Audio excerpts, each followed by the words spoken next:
See y'all getting snide in here. What's up, Fury Fighter? What's up, Satellite, Mizroy, Arcane, Eva? Hi, everybody. Happy Thursday. I hope you're all doing well. I am doing well. Perfectly well done. Ah, yes, the Flavor Boy. That last one should be play it, audience clear, and it should be half finished. The haircut is some. Thank you, Chad. It's good to see you too on this Thursday evening. But yeah, I hope you're all doing well. Hope you had a good day. Today was the first day of my girl's summer vacation, and I actually spent a good bit of it working, doing homework and preparing for stuff that needs to be wrapped up before we leave for Japan. So I did a little bit of ferrying around today myself, but saved some time for some Everspace 2. Forged ahead in that, hit some new story beats, got into a new system. Everspace 2 is such a good game to just bum around in. Like, some of the locations have so many neat little secrets to squirrel out. Pretty sure you messed up your final exam. I hope your cumulative class grade is good enough. Holy fudge, I'm so ready to start my summer vacation. I bet. The fuck are those? Well, PM Collector Boy, if you didn't know, between the release of the original brick Game Boy and the actual Game Boy Color, there were two more Game Boys. One was this Play It Loud series of Game Boys. These had a slimmer form factor and came in designer colors, or clear, as this last one here shows. There was also a third Game Boy that actually had screen lights. I don't remember if we got that in the US or not. It may have been Japan only. But there was a third OG Game Boy that had a lit screen.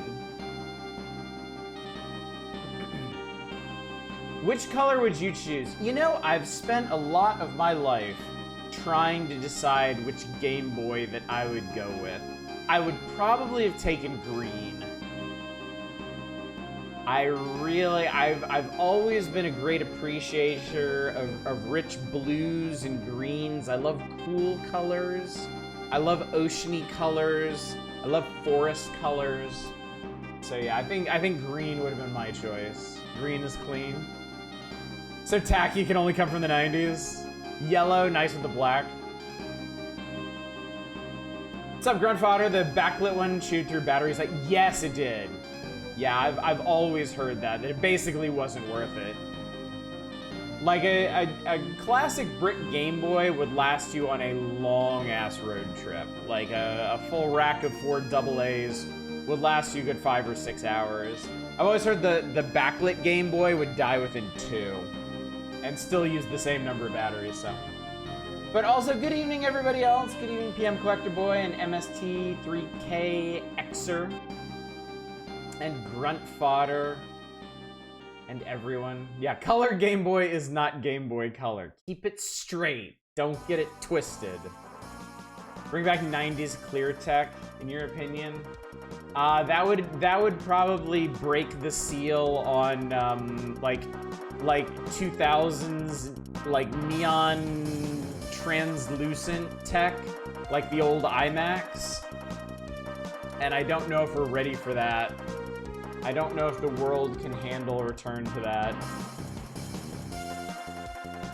Great appreciator. I don't care, bring back the see-through case. Good evening, Zem, good to see you. Nice shade of yellow. I like the red, don't get me wrong, but yellow pop. The yellow does pop. You are absolutely right. I mean, of all of these Game Boys, it's definitely the one that has the greatest contrast with the buttons, so. 90s American Crystal Pepsi will consume you. Good evening, Shadows. Good to see you missed the see-through consoles. There are still places that will do see-through console variants for you. I follow one of them on Blue Sky that does like custom console requests. They do a lot of clear cases. So much for the Space Marine remaster. Oh, sorry, what happened? First American backlit Game Boy was the fucking Advanced SP. I wish I was I wish I was kidding. No, I know. I was there. I remember. I was shocked to learn that there was a backlit OG Game Boy. I saw one in a thrift shop in Japan. Well, not thrift shop, a used game store in Japan. And I was like, oh my god. This is incredible. Not that we were ready for that technology, but still. What's up, Six Sided? Big screen Beyond 2 VR headset has a clear version and neon orange transparent version. Nice. Very nice. See a bit of clear tech get a bunch of nostalgia posts on the internet. Even see some vendors try to capitalize on it by making Frutiger Arrow style glossy tech. I mean, we know now that history is cyclical. Like everything that was popular a couple decades ago will come back around again. So who knows how many years we're out from a big clear tech revival, but I'm sure we're almost there. I imagine a big problem with that is that, like, our cell phones probably look really boring and clear. Like, they probably just look like a gray box anyway inside.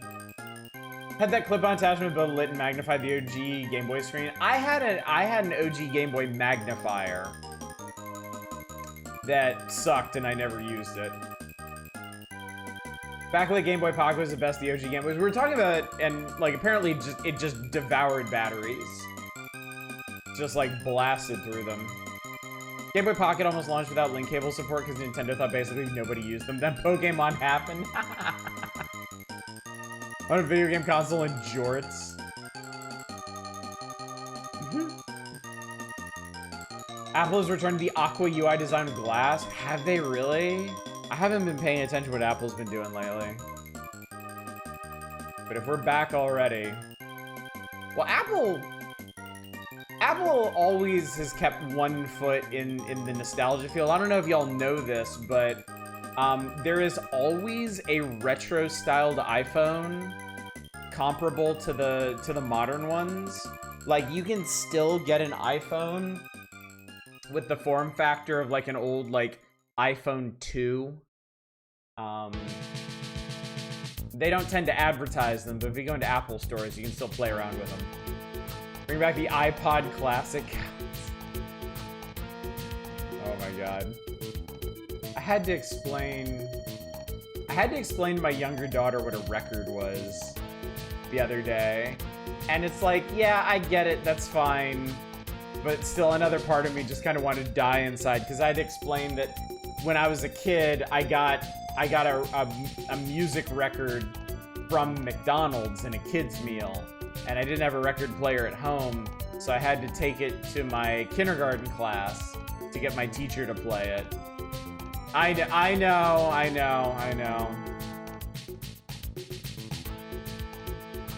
I think the OG brick backlit. There was no OG brick backlit. You're talking about the Pocket one. There was only one. There was only one backlit Game Boy before we got to the GBA SP.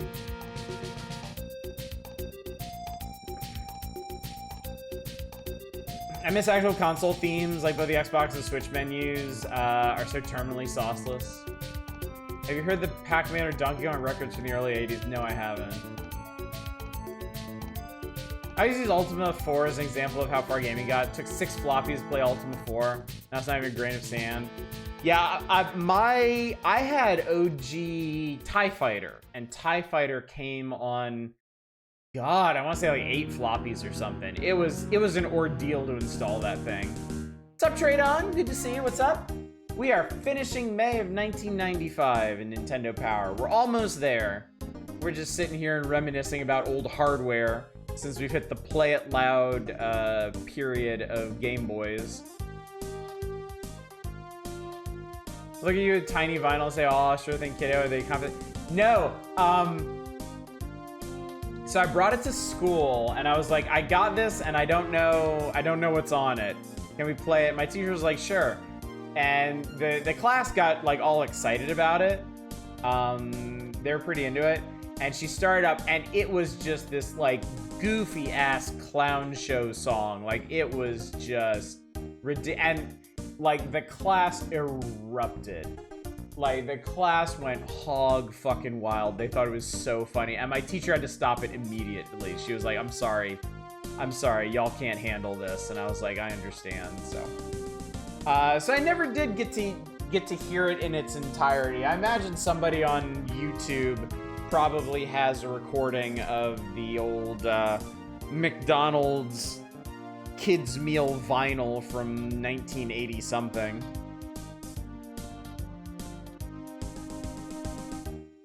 But that was where my story ended. Did I ever tell you how I got my first Game Boys? Really? I don't believe you did. Speak not to me of the Pac-Man fever. I was there when it was made. It turns to the fire. What's up, Chaos? Good to see you. Good evening, Larger Spiso. Good to see everybody. I'm glad y'all are here. It's so nice to have everybody together, joining hands and rejoicing at these old issues of Nintendo Power like we do. I've been looking forward to this a lot. I've really been enjoying the stuff we've been playing lately. But there is a singular comfort in Nintendo Power, harkening back to my childhood. Especially when I got a couple drinks in me. My wife and I, we polished off a bottle of wine tonight, so I'm already several deep, if you hadn't noticed, so. Can't handle me my most cringe, you don't deserve me most ironically embarrassed. How topical. Pac-Man does a Kira rant in a Midwestern accent about the world is his game and sings weird synth pop. That's insane. At a different building at work with a group of peeps I don't know. 5 a.m. gonna be interesting. Nice. Very nice. The Statica came on 13 3.5 floppies. Jesus Christ. What is this? What is this? What is this you've summoned? Good morning, class. Today we're going to learn the McDonald's menu song and give a listener out there a chance to win $1 million. So, repeat after me. Repeat after me. No. No. Okay. Okay. Here goes. Here goes. Big Mac McDLT, a quarter pounder with some cheese fillet, a fish, a hamburger. I remember being much more raucous than this. Larger size of salad, chef or garden, or a chicken salad, oriental, big breakfast, egg McMuffin, hot cakes and sausage, maybe biscuits, bacon. I don't think this was it. I think it was something specifically aimed at kids. That's a bit of a bop, though.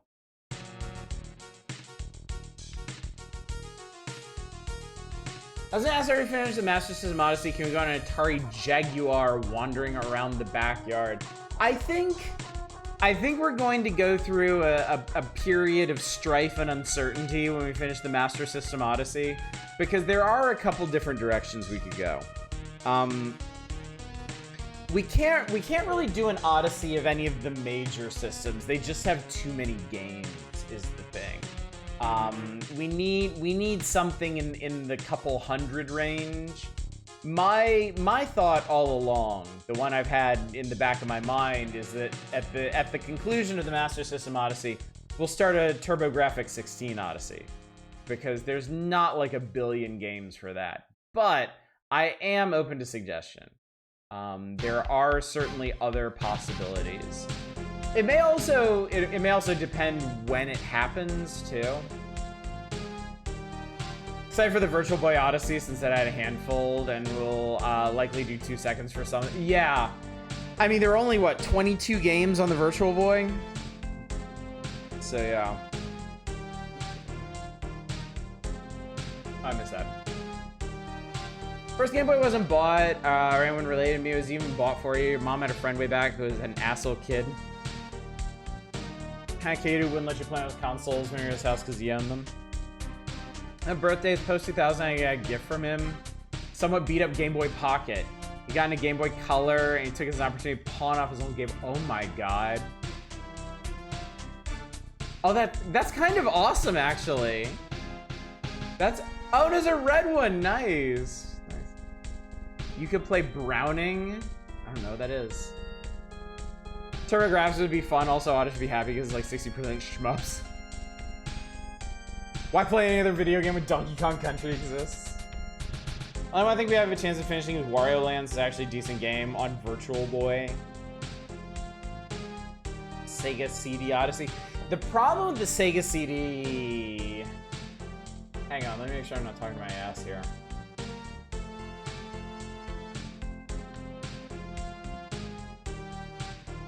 Oh, that's right, it's an add-on.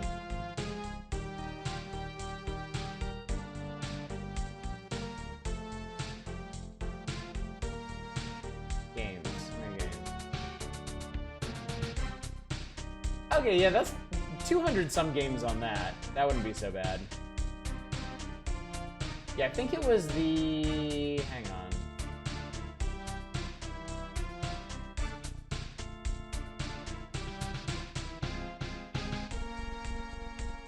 Let's see here.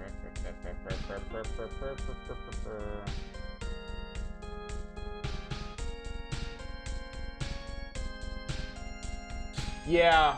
Yeah, the Sega CD has a couple hundred games. The Sega Saturn has over 1,000. So yeah, the Sega CD we could probably do. What about the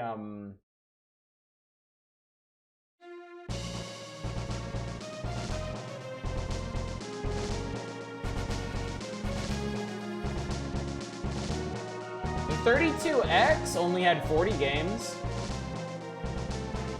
That would be a quick one.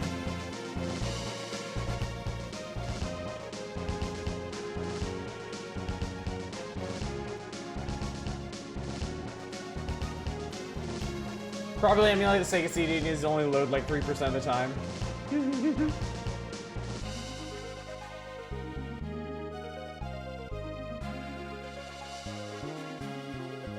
1,000, but like a tenth of them released in the US.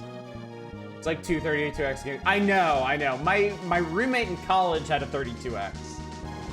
I got to play Colibri, chat. I have played an original hardware version of Colibri. Just don't try to play every Commodore 64 game. There are over 30,000 known games and some are still being discovered. Dude, I know. PC is like, no way. Like, I grabbed the... I told you I've been experimenting with Amiga emulation. I haven't done anything with it lately. But there's like close to 1,000... Well, no, more than 1,000 games on that.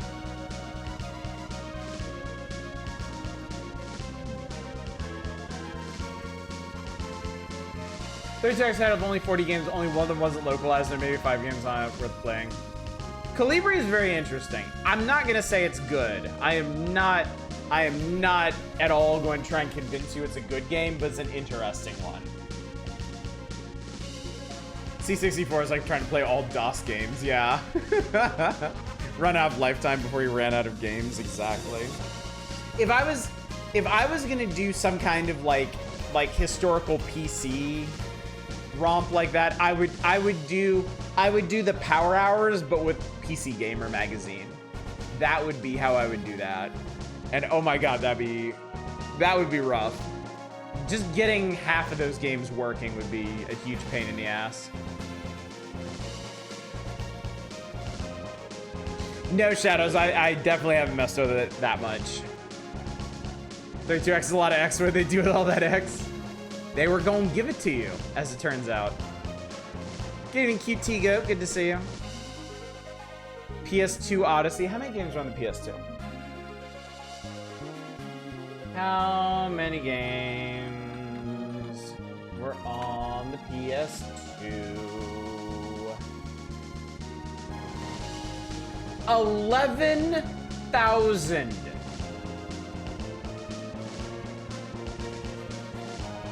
There were 11,000 PlayStation 2 games. Chat.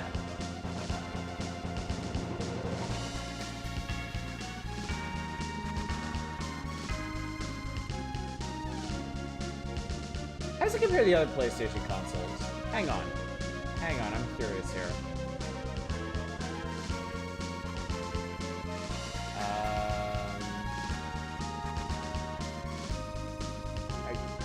Oh my god, give me a number. Give me a number, you dicks.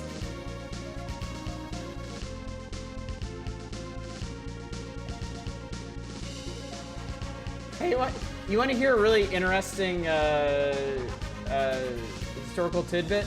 At the time of the PlayStation's first Christmas season, Psygnosis had produced around 70% of its launch catalog. That's pretty funny. Alright, well, these fuckers won't give me a list. But I know it's a lot. I know it's a lot.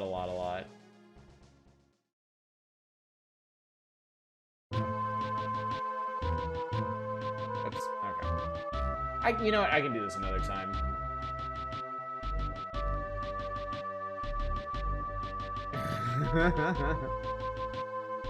I'd have to check my math, but 11,000 is a large number. What's up, Naren? How many of those were worth playing? Good question. Say all the good ones, a lot less. The Magnavox Odyssey 2. How many games did that have? Was the 2 in the title the number of games it had for it? In television, quick nip around the block. If you give each PS2 game 10 minutes, Master System Odyssey style, and use every last minute of your 3-hour streams, that's 6,111 streams. Time to get going. wait. Let's math this out a bit further, actually. Okay, 11,100. No, 6,111 streams. I do 6 streams a week. That's 1,018 and a half weeks. There's 52 weeks in a year. It would take me 20 years, chat. It would take me 20 years at the rate that I stream to do the entire PS2 library. Yeah, you're probably doing 7 nights a week. Everybody knows I don't stream on Sundays. Please pull out the MS Paint to show your math work. 10 minutes in a PS2 game does not go as far as on the Master System. You're also right about that. It really would not be a fair shake. 10 minutes on some PS2 games would not get through their intro movie. You better start streaming on Sundays. Make a career out of it. C64 challenge would be really be a challenge because most of those games don't work right and you have to figure out if it's bad or if it was released broken because a lot of games were. More relevant number reduction would be how many of those games were in English. Yeah. So I imagine a significant chunk of the PS2 library has fan translations at this point. 10 minutes of Persona 3 gets you naming your character if you speed through. I could learn more Japanese, right? Yeah. Anyway, chat, that is a project for another time. Tonight, we have a mission. And our mission is Nintendo focused. I'm gonna bring y'all back into the fold of Nintendo power. We gotta finish this issue tonight. I know everybody wants to, because everybody wants that Steam Next Fest demo overflow night on Saturday. I'm pretty sure you'd rather be doing that than looking at more of this time. Yeah, we got issues with this issue. So, but don't worry. We're in good hands. We're well positioned for this one. Can you please tape a Game Boy to your skull like in the first picture? Unfortunately, my old brick Game Boy is lost to time. I have no idea what happened to it. It vanished into the ether. It might have gone out with my old stuff when my parents moved out of the house I grew up in. I might have taken it to school and gotten rid of it there. I might have even taken it to Japan and gotten rid of it there. I don't know. I don't know what happened to my old brick Game Boy, but it is no more. The furthest back I go with Game Boys now is my GBA SP. And I don't think it would be the same if I glued that to my head. There's an extremely clear Game Boy in his head right now. The clearest, in fact. Love how Nintendo implies a buzz cut and is transparent coated. The moment you get a buzz cut, your hair becomes transparent. Plot twist, Arsh's headphones have Game Boy hardware. They could! They absolutely could. Have you seen the Metal Slab GBA SP? I don't believe I have. Mom found a Game Boy and that's how me and my brother got to play Pokemon. Ooh, nice. Alright. Let me remind you all of the schedule, because my vacation is fast approaching, and y'all also need a reminder. Tomorrow night is the Steam Next Fest demo wheel. I'm pretty sure everybody who's gonna put in a request has, because I'm sitting on 19 requests at the moment. But if you haven't yet, if you still haven't requested a Steam Next Fest demo for us to take a look at, perhaps, you can make it a nice even 20, which I think would be a new record. I think we've already got a record for most submissions. So good on you. Good job there, chat. I'm proud of you. So yeah, tomorrow night, we'll put everything on the wheel. We'll spin it as many times as we can get to. And of the games that we end up playing tomorrow night, we'll select a most entertaining of the evening. The person who picked that game will win a fabulous prize, either a VIP badge for the channel or the ability to request a democratic playthrough of their choosing. Some restrictions apply. And then whatever demos we don't get to tomorrow night, we will get to on Saturday. We're gonna do a Next Fest demo overflow night on Saturday. But that is, of course, contingent on finishing the magazine tonight, which I am very confident we will do. So don't worry about that. I'm gonna go ahead and plan for that.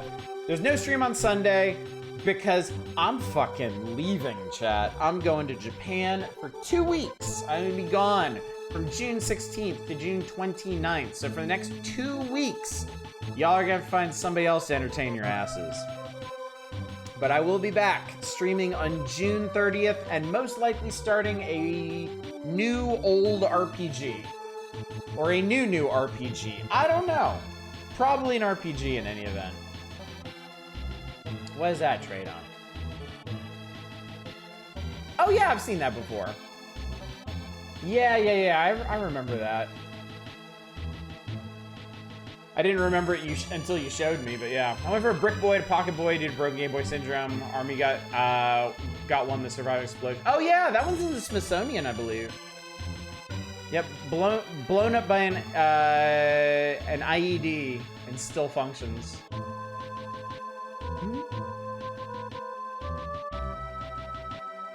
Kimmy always wanted a Game Boy Micro for the swappable faceplates. A Game Boy Micro would be pretty cool. I've toyed with the idea of picking one up just to have one, just because they're neat.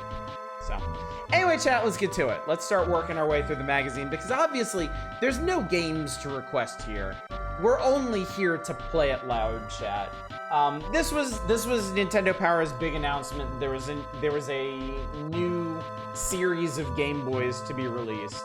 And they had a contest associated with it.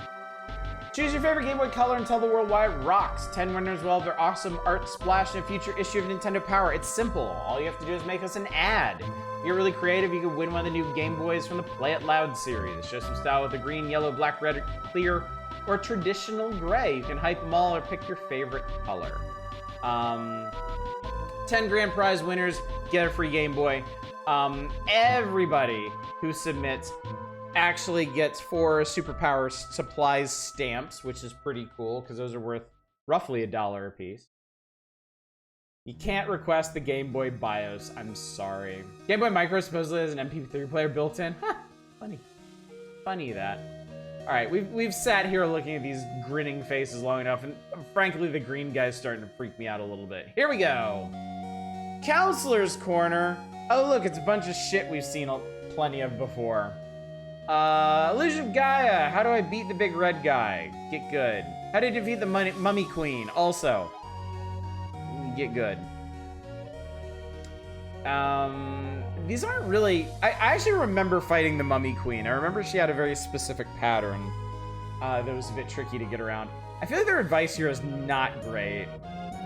Shadow's enhanced strength and ability to morph into liquid form makes them the best character for defeating the Queen. You can only hurt her when she's in human form. Avoid the spirits by changing to liquid when they close in. Don't be a stationary target. Use the warp points in the room to switch between the top and bottom floors. That's not good advice. I remember I had a very specific pattern for getting around in there to avoid her attacks. And she wasn't too hard. She was just a big pain in the ass. Change the color of Odysseus' lights. That's kind of like changing the skin. Shadows, what are you on about? Yeah. Most of the bosses in Illusion of Gaia actually weren't that bad. They weren't too awful. The vampires in particular, I was surprised at how manageable they were. The final boss was scary. The final boss was very, very scary, but fortunately I was able to get through that with some liberal healing. I will too, one of these days. Oh god, we have to do wizardry. How do I change a character's alignment? Alignment change depending on how your party reacts during encounters. Monsters randomly approach the party. You'll fight only if you decide to attack. Attack a lot of things. How to increase my swim skill rating? Defeat monsters while in any of the pools found between level 2 and level 7. You actually have a pool skill rating. What are some good places to gain experiences? They do in most role-playing games. Wizardry 5 characters build levels by defeating various monsters in the game. While you can build levels anywhere in the dungeons, some areas allow players to rapidly build levels in goal. One such location on level 7 where the party encounters a phoenix with a riddle. If you fuck it up, you must defeat the phoenix. Okay. Alright, well I guess we're wizardrying. Wizardrying. We've done this before, right? Right? Have we? Chat? Right? Chat? Riddle about some golden sword of some kind? I forget how weird wizardry is, and I read Nintendo Power casually mentioning Key Iron being a monstrous rubber ducky. You don't remember it? Maybe we haven't then. Heart of the Maelstrom. I guess they either never featured in the magazine or it showed up one night in Now Playing and we just glossed over it because we weren't in the mood or we were just trying to be done or something. I know I love RPGs and wizardry always rolled right off me. I've never actually played a wizardry game. Like at all. This is a Capcom joint? This is... Actually, chat, I don't know how momentous an occasion this is, but this is the first wizardry I've ever played. Select Switch? No, thank you. Alright. Gilgamesh's Tavern. Add. Give me a fight. You know what? Just give me everybody. Fuck it. Who cares? Okay. His Seer's pretty magical. Don't worry, they're all the same. Ventures in. No, we're not saving. Trading post. Do I need Temple of Cant? How about Temple of Can? Oh. There's a maze. There's training grounds? Motherfucker, I don't understand any of this. Maze doesn't do anything. Castle. Okay, edge of town. What? What the hell is going on here? Contain either might or magic, because I can sense a lawsuit. Maze the dungeon. I can't enter the maze yet. Going to training ground, disband your party. Amazing. Okay. A to more wizardry. Okay, maze. Entering Heart of the Maelstrom. Inspect. Okay, good. They have equipment. I was worried about that. Save? Sure, yeah. Alright, we leave. Stairs leading up? No. Into the dungeon.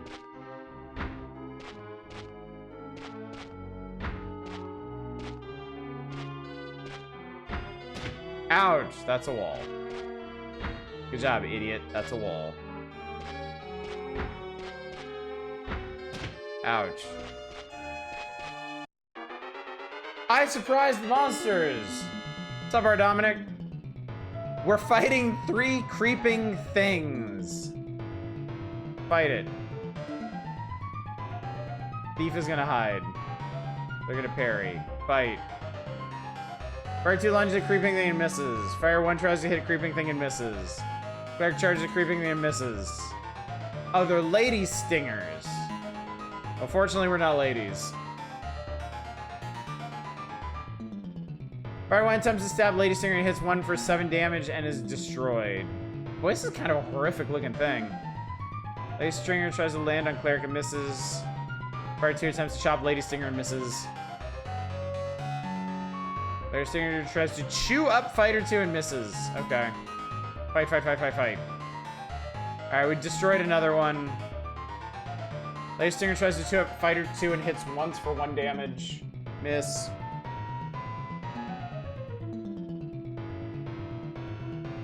Cleric got one. Nice. Each survivor gets 40 EP. I guess that's short for experience points. Each survivor gets 10 GP. Okay, so that's the inspect button. Inspect. Pick. Pick locks? Do we need pick locks?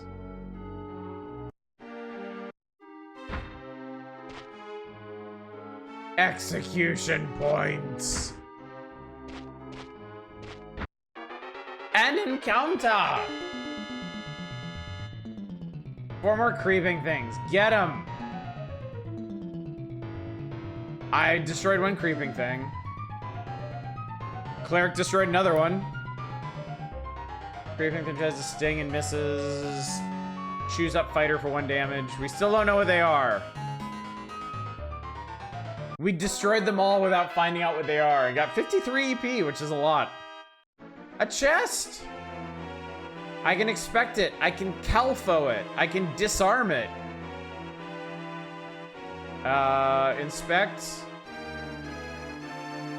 It's a trapless chest. What does calfo mean? This looks like a photograph. Congrats, you did a war crime. I'm gonna open it. Calvo's trying to magic the trap away. Okay, cool. Thank you. Each survivor gets 12 GP. Excellent! Excellent. Ouch. God, I love smacking my face into walls and dungeon crawlers. An encounter! The monster surprised you. Reptile. 5 reptiles and they suck. Reptile pounds the cleric. Oh, he heard me. Oh no, oh no, oh no. Damage. Damage for everybody. They're leech lizards. Fight, fight. Do you have a spell? He has a spell called Badios. Thief can hide. Mage can... Catino or Halito. I will Catino. And the wizard can... Halito! Why not? Let's see what they do. Some really cool enemy art here. Leech Lizard bites the cleric, misses. Cleric casts a Badios. Leech Lizard takes 5 damage. Fighter 1 misses. Leech Lizard tears a cleric for 2. Wizard casts a Halito. Leech Lizard takes 3 damage. Claw, Fighter 1 misses. Mage casts a Catino. Leech Lizard is asleep. Leech Lizard is not asleep. Getting mixed messages here. Yeah, we have a mage and a wizard. We have a fighter, cleric, thief, mage, wizard party. Alright, thief is gonna ambush somebody. Thief tries to surprise Leech Lizard and hits for 7 damage. Nice. Alright, we're down to 1. Yay! A chest! Inspect it, thief. Jack's sling. That sounds bad. Disarm it, please. Wow, there's a lot of traps. Jack sling, vapor coil, rainbow ray. Tag yourselves, chat. I'm obviously Figby Fist. I do like most Wizardry games, although I think the one you probably vibe with the most is the PS2 game. I gotta say, of the crunchy dungeon crawler RPGs on Super Nintendo, this one seems surprisingly playable. Like, I don't have to fuck around a whole lot with getting everybody equipped and set up before we set out from town. I don't need to worry about, like, super crunchy interactions with traps and stuff. Even without the manual, and yes, I know I'm an idiot for trying to play one of these games without reading the manual first, this seems pretty approachable, all things considered. Now, am I a bunch of drinks in tonight, more agreeable than usual? Probably.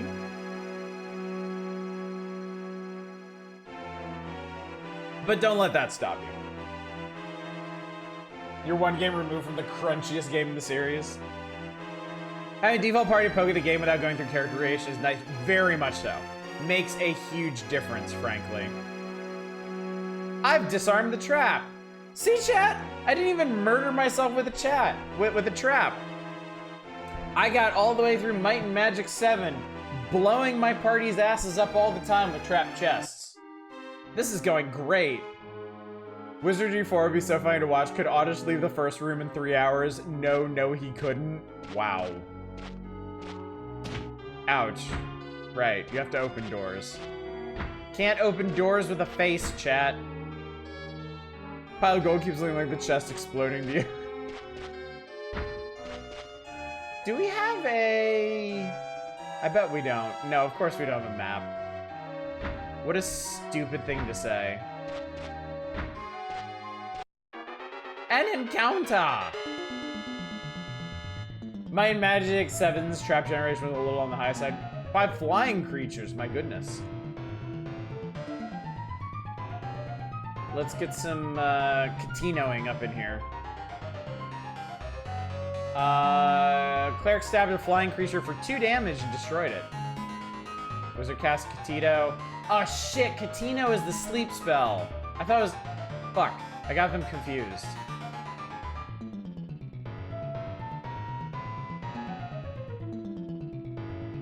There are 2 black flies. Those are pretty horrifying looking, frankly. Warrior casters might know a map spell. Let's see.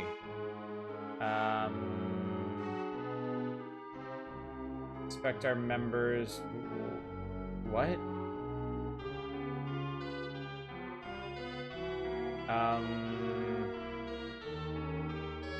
Not use an item.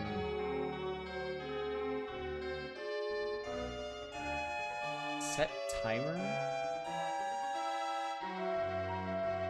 I'm not sure I have the option to cast spells outside of battle.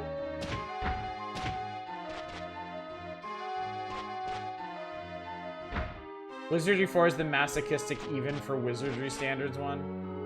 You cast spells for inspect, thank you. Inspect.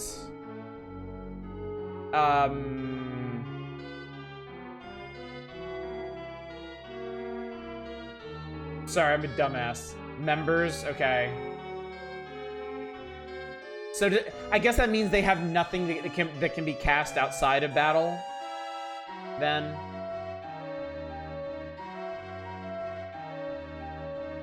Okay. No worries. No problem. Inspect members sounds lewd. It was a different time, chat. What the hell is this? Oh. I found the darkness. Let's maybe not go in there. Oh god.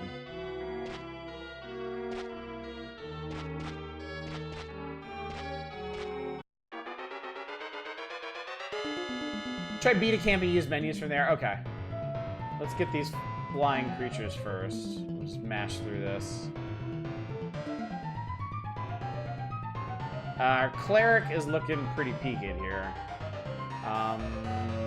Dios Mio yourself, maybe? I don't know.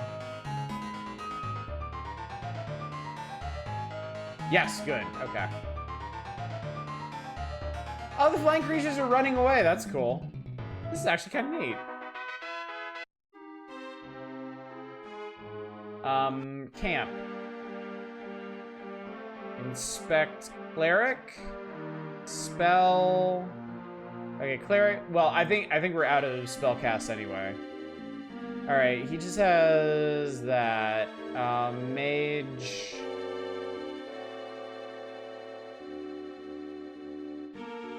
He has Catino and Halito.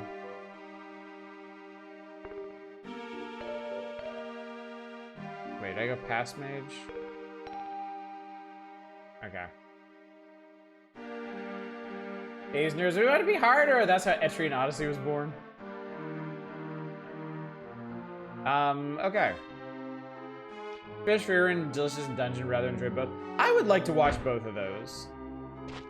I don't know if I'll ever have the chance, really, but... Oh, there's a lot of doors in here. Hot diggity damn. What is the difference between a mage and a wizard here? Oh, God, what the fuck? I think it crashed. I think my emulation exploded. I didn't bump the table, I swear to God. I swear to God, I was enjoying that. Hang on, let me see if this is all fucked now. I've been having some trouble with my flash cart lately. Yeah, okay. Yeah, my flash cart has a very tenuous connection at the moment, and I think it just lost it in the middle of gameplay, so. The angry flute as it broke, so I apologize, chat. I do apologize. Usually at Wizardry ends, don't worry about it. I mean, I'm sticking to my guns here. I'm sticking to what I'm saying. That actually felt surprisingly approachable for an SNES CRPG. Like I was not able to get along with Dungeon Master or Might and Magic 3. Might and Magic 3 was like okay, I guess. But yeah, that one felt pretty good. Actually, no, you're not supposed to flash a flash cart, right? Next season Wizardry, I picked a good time to wake up. Yeah, that wasn't bad at all. That was pretty solid.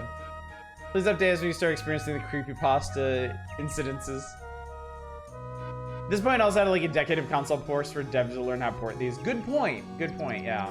Because they did have the Famicom to work with as well, so yeah. I don't know. I'm curious. Chat, I'm curious. Now, I know what some of you all are gonna say. I'm more interested in the fence sitters on this one. How interested would y'all be in seeing something like a Wizardry, or like another like old school dungeon crawly RPG? Like going back further than like Might and Magic 7. Honest opinions here. I'm genuinely curious. Grimrock too. I mean, going forward is also a possibility. If there were modern dungeon crawlers y'all would want to see, like I'd be open to that as well. I've never gotten along real well with Grimrock, but I'd be willing to give it a try for y'all. Depends on what. Somewhat. I think there's a few you'd have to vet. Really good chill modern one and some of the older. I streamed Potato Flowers in full bloom one night. I rather enjoyed it. My Magic 4 on somewhat, Etrian vary. Depends on the game. I don't know how streamable most of the older Grognard RPGs are. Yeah, I wonder about that. I do wonder about that. I know RPGs do good on this channel. Some of my best retention is when I'm doing RPGs, but under that umbrella, it's like, what kind of RPGs specifically? I haven't entirely felt that out yet. Like, you know, like the Fallout games did fine. Wrath of the Righteous did surprisingly well. Final Fantasy VI did okay. Yeah. Lands of Lore 1 would be a great option. Lands of Lore. Lands of Lore love out of nowhere. I don't even know Lands of Lore. What the hell is it on? I feel like the really, really old dungeon crawlers would be less good for this channel. I'm inclined to agree. But that's specifically why I asked. I wanted to hear opinions on it. Do you still have a list of all the CRPGs you were thinking about after you did your CRPG duel? I do, actually, yeah. I still have all those. What's up, Around the Board? As before, have you checked out Eastward? I haven't, no. I have not. I know basically nothing about it. DOS, I think. Westwood joined after they lost the D&D licensing. Okay. Okay. Yipe 3. Eye of the Beholder was good for the time. Okay. Then again, you seem to like the triad of SMT1. I did. I was actually getting into like OG Megami Tensei. That was kind of cool. I mean, I'd absolutely have to do it with a walkthrough. It was a bit too obtuse to try and feel out on streams, but that was pretty cool. I thought that was kind of neat. So I'm like, I don't think I've ever finished a dungeon crawler, like ever in my own time. Definitely not on stream. And I'm fascinated by them, and I've played ones that I thought were good, but I never stick with them.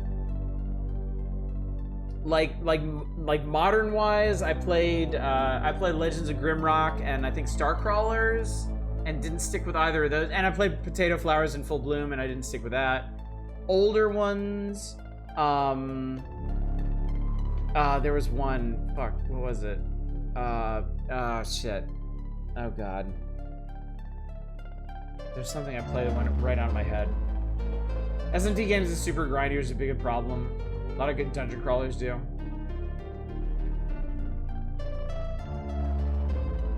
Lands of Lore doesn't require very much. Read the fucking manual. Really approachable. Lands of Lore, huh? Okay. I'll keep that in mind. I will keep that in mind. I don't know that we're gonna do one of these soon, because like I said, I've already got a pretty good idea what we're gonna do when I get back from Japan. And there's a bunch of stuff we need to talk about when I get back from Japan, because there's stuff coming up in the magazine. There's stuff coming up in like life that's gonna kind of dictate the next couple months of streaming, at least in terms of full streams, full playthroughs. We'll talk about that when I get back from Japan. Might be a dirty masochist chat? Might be dirty masochist, Darkspire on DS is crunchy brutal. Interesting. Alright, and the rest of this, we got Addams Family Values, WCW the main event, Addams Family Values Pack in Time, and Daffy Duck the Marvin missions on Game Boy of all things. I imagine we're probably pretty good rolling past this. I want to like Darkspire with the dungeon design and it really frustrating for you. Yeah, I have to imagine in dungeon crawlers, the dungeon design is going to be one of the biggest influences, one of the biggest factors in enjoyment. Excuse me. After SMT Strange Journey, very few dungeons can annoy me. Couldn't win the first 3 combats, it's so hard. Holy shit. That is pretty intense. It's like every single floor of the map had to have every tile be a room. Mentioned that every floor is full of secret doors leading to empty, pointless rooms. Oh, that sucked. I tell you one that broke my heart, chat. I guess I've tried more modern dungeon crawlers than old ones. There was a cyberpunk dungeon crawler that I was really excited about. I think that was Fahrenheit 451 or Fahrenheit. Hang on. Or no, not Fahrenheit, dumbass, that's the book. Conglomerate 451, yeah. I was all about that one. I was so excited for that one, and I started playing it, and it was so grindy. It was just so damn grindy, and the actual levels were like no challenge whatsoever. So it ended up feeling completely pointless, and it was painful because it looked so good. Like they nailed the aesthetic. It was really neat, but it just did not end up being a fun game, and it made me so sad. Generally, I think Potato Flowers would be a great entry point. Adorable art, solid little combat system, doesn't overstay its welcome, some Metroidvania elements. We played like over an hour of it, I think. I think we did it on an old school variety night, and I spent a good while in it, and I was enjoying it. To be fair, I was enjoying it. Weird, borderline inexplicable name and all. But yeah. I'm sorry, I gotta move on past this song because it is just weird and crunchy. The bass on that is bothering me. Mary Skelter series is also pretty good. Very, very unfortunately horny. Tell me more.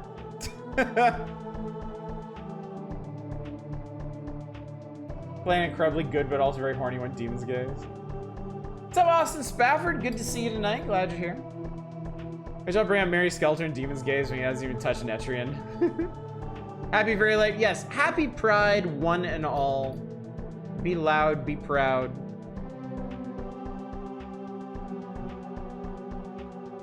I'm gonna try out Wizardry. Tales of the Forsaken Land is also a great starting place. More approachable UI, decent plot, great atmosphere. I had to stop streaming Demon Gaze. Ouch. I don't suppose these are on Steam, are they? Hang on. Hang on. Nobody gets to see this. Demon Gaze Extra. It isn't tagged as such. Screenshots are pretty... Demon Gaze Extra on Steam doesn't say anything about it. It's also $50 fucking human dollars, so I don't think that would exactly be an entry point for me.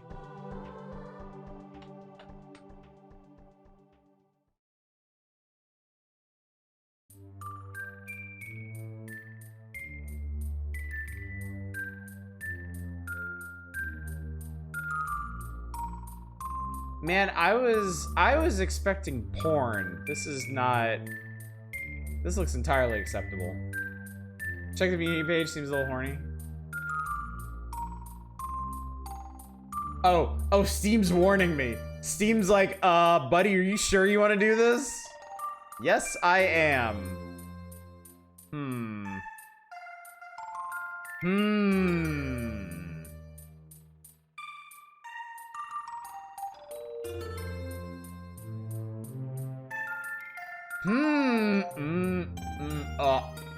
Okay. Well, that clarifies that. I see now, chat.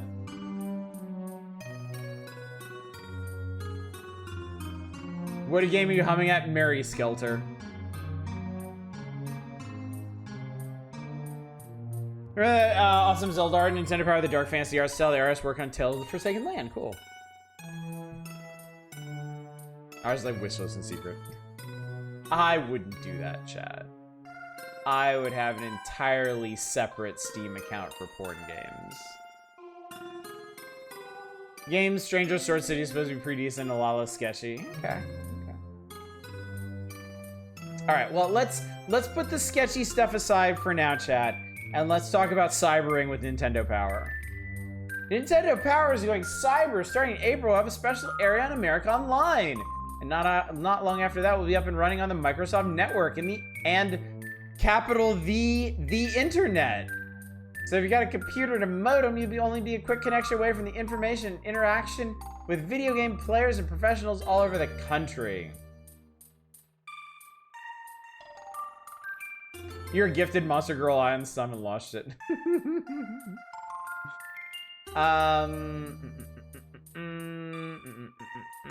Alright, is any of this actually interesting stuff? Blah, blah, blah, blah, blah, blah, blah, blah.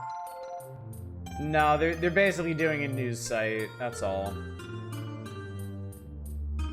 What is cyber? We don't know, but it sounds techie. Are you explaining smileys now? Yes. Yes. Yes. Cyber, I barely know her. The Nintendo Power area is so huge, it's broken down into several chunks, just make it easier to find stuff. There's play it loud. Here's a chance to talk back to Nintendo or chat with people. Oh my god, they had a chat room. Nintendo Power had a chat room, chat. Systems, find out the Virtual Boy technical specs, look up the latest on Nintendo Ultra 64. Nintendo HQ for press releases, addresses, and phone numbers. Wow. Remember when media companies actually used to hand out their addresses and phone numbers because they didn't think their fans would be obsessive, borderline dangerous weirdos? Oh, fuck it. Dave! Dave, get out! Just gotta wait for that 14.4 modem to connect and Arrow to download this magazine page. Mary Skeletor games do some interesting dark plot stuff. This is fun gameplay stuff. Games, get game strategies, yada yada yada. Epic Center. They actually have an Epic Center section. Alright, smileys, chat. I know this is the content you're really waiting for. Sometimes you gotta say it with a big grin on your face. With online services, there's an easy way to make sure the people you're talking to know you're only kidding. You just use smileys. Smileys make sense only when you look at them sideways. If you want to grin at someone, try this. : close parentheses. It looks like a person smiling, right? But you don't always want to smile at everyone. Sometimes someone says something that deserves a frown, like claiming he's the best Killer Instinct player in the universe. You'd send him a comment with one of those tacked on. Here are a few other smiles that might come in handy in your online conversations. Remember to look at them sideways. Grin with a wink thrown in. It means you're just joking. Shortened version of a smiley face. This one usually means the person you're talking to is getting boring. You might want to use it with a winky just to make sure the person you knows you're not being too serious. That's : and then the bar. V-face, you made a sarcastic remark. 8 for eyes, smiling person who happens to be wearing glasses. Equals : close parentheses, punk rocker with a big grin. Hashtag for teeth, it's hard to smell braces on. Very frightened person, Wario, and Abraham Lincoln. That's adorable. That's so charming. God, I love that table flip. Is this the poop smiley? Non-relay, I was watching a VOD of one of the Mario baseball games. Used Diddy's or picture. Team name is the Diddy Survivors. Oh, shit. That didn't age well. Dear me. Oh, God, they did 4 pages of this horse shit. Good. Online abbreviations! Holy shit, chat. Finally, I can know what IMHO means. I've been wondering my entire life.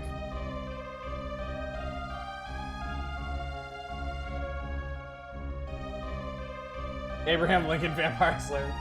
All right, real quick first. Live, online, and connected.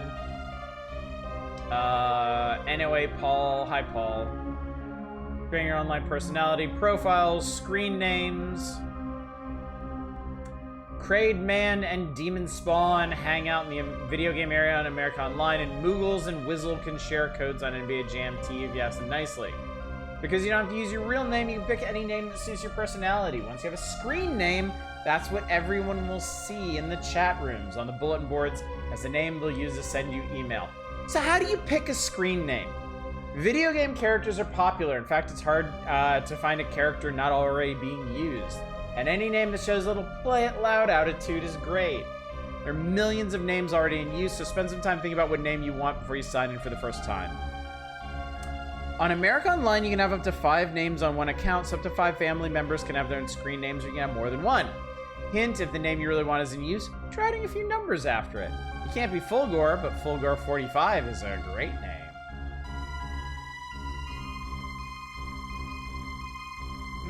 I wonder how long it took for Nintendo chat to become Nintendong's chat. Like, -5 minutes. It's like looking at a cave painting. I love Nintendo Power chat. It is the perfect time capsule of 90s gaming culture. I love it. I think I'd rather go back to the Wizardry 5 crash screen.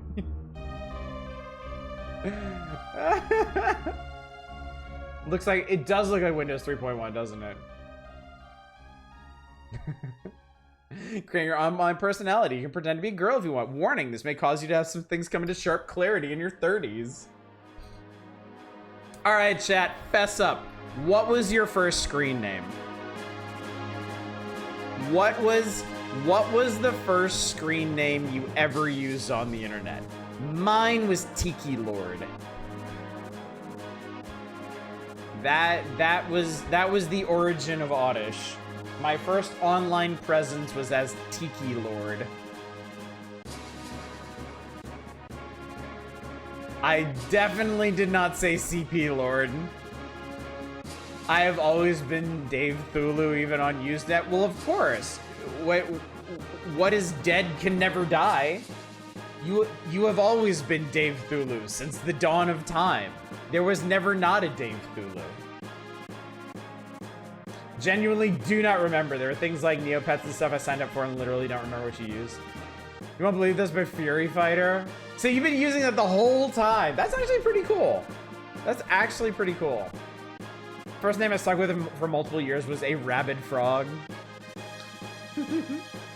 The Jester, because I played a ton of Zork back in the day. Fuck if I know. Plink, I believe. I claimed it was the sound of the purest water falling on his silly putty. Genuinely don't remember, been Naren way too long.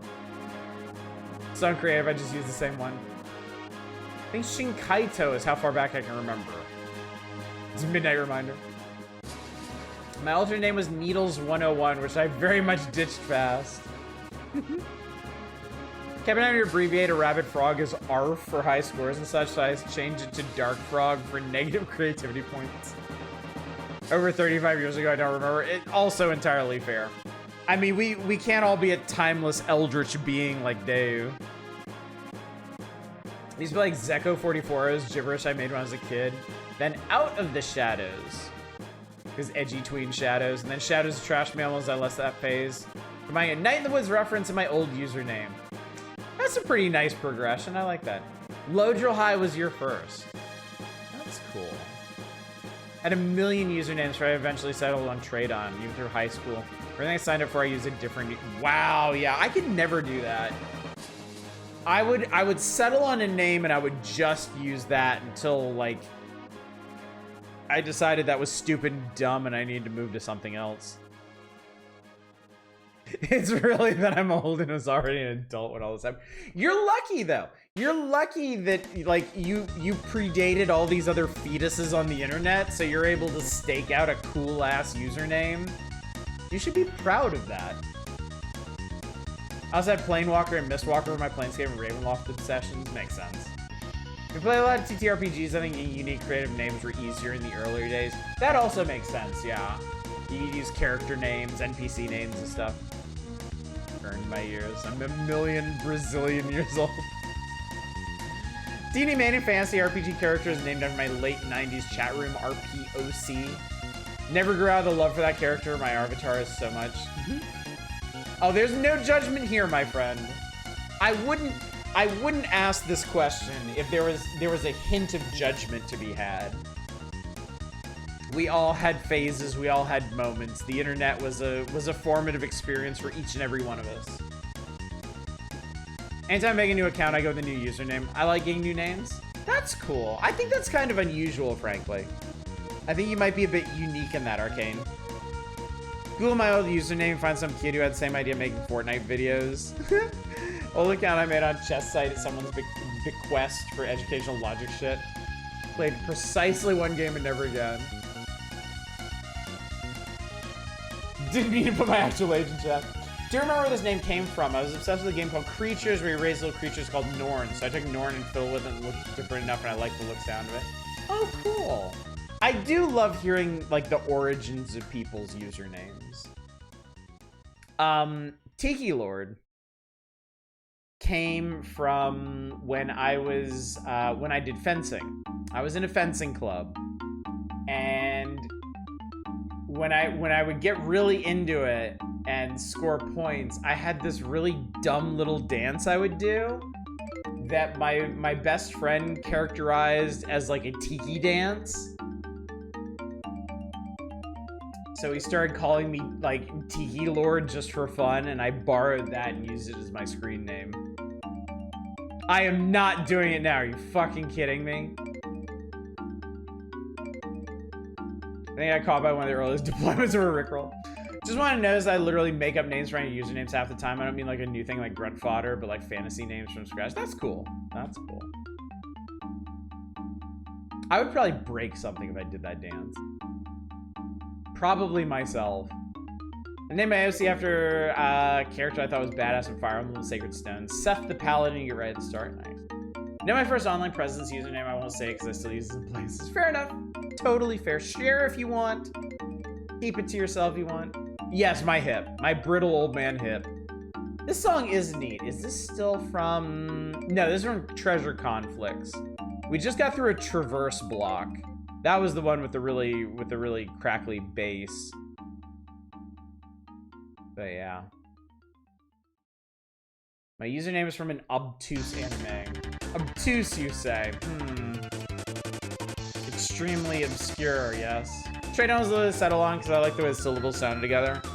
Figure out the first sound I wanted, fiddle around until I figure out what I wanted with it. That's a good way to do it, yeah.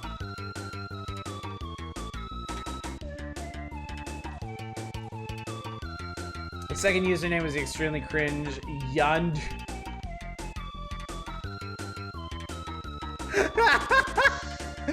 No judgment. No judgment. I am not passing a hint of judgment, but that is adorable. I love it. I love it so much.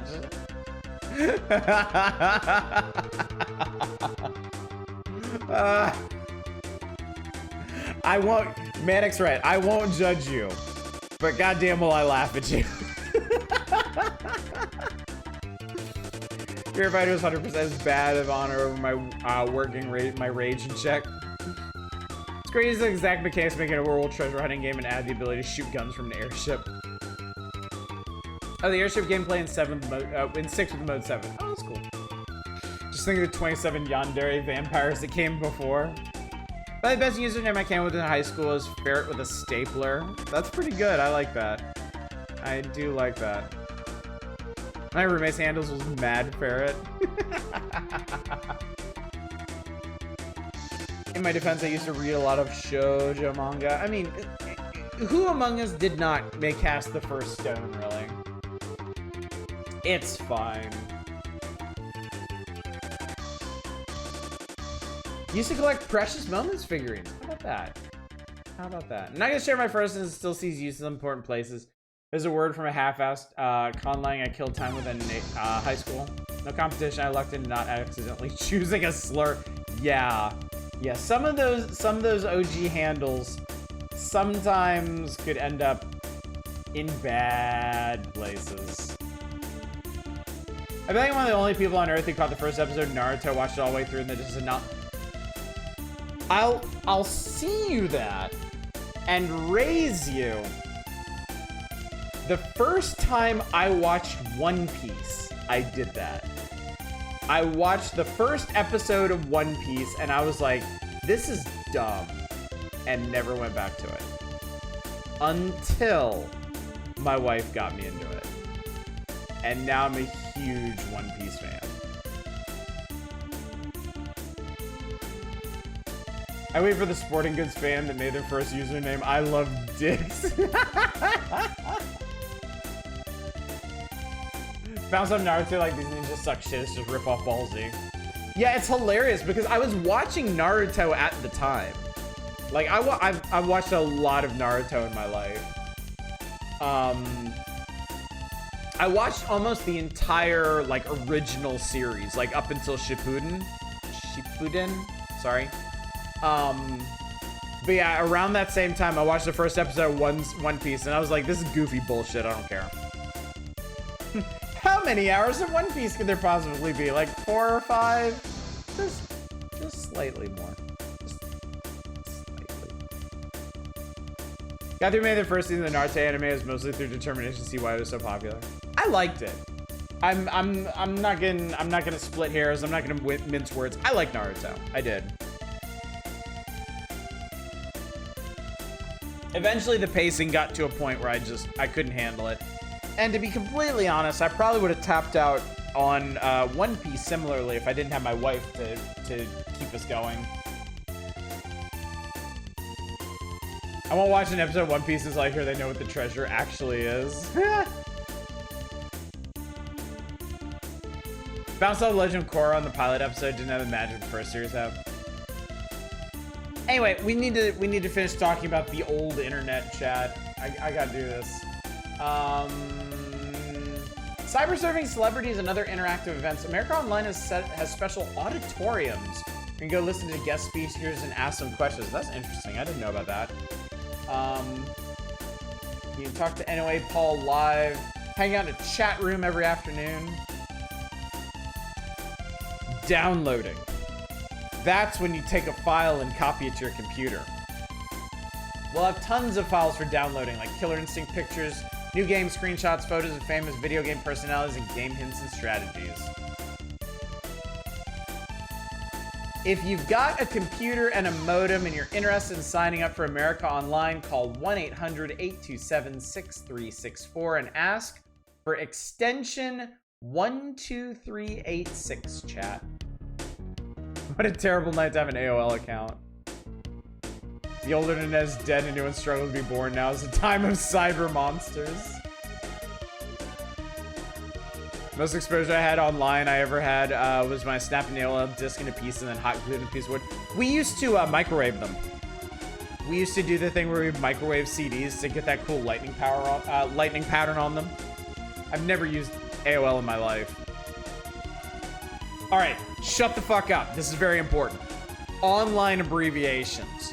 When you're in a chat room or putting a message on a bulletin board, it can save time and keystrokes to use abbreviations. Of course, if you use too many abbreviations, no one will know what the heck you're talking about, but there are a few standards that everyone knows. BTW means by the way. BTW, did you see the latest issue of Nintendo Power? IMO, in my opinion. IMO, its coverage of Earthbound was amazing. IMHO is in my humble opinion. IMHO, it could have had more pages.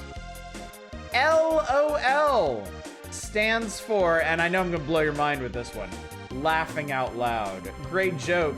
I was LOL.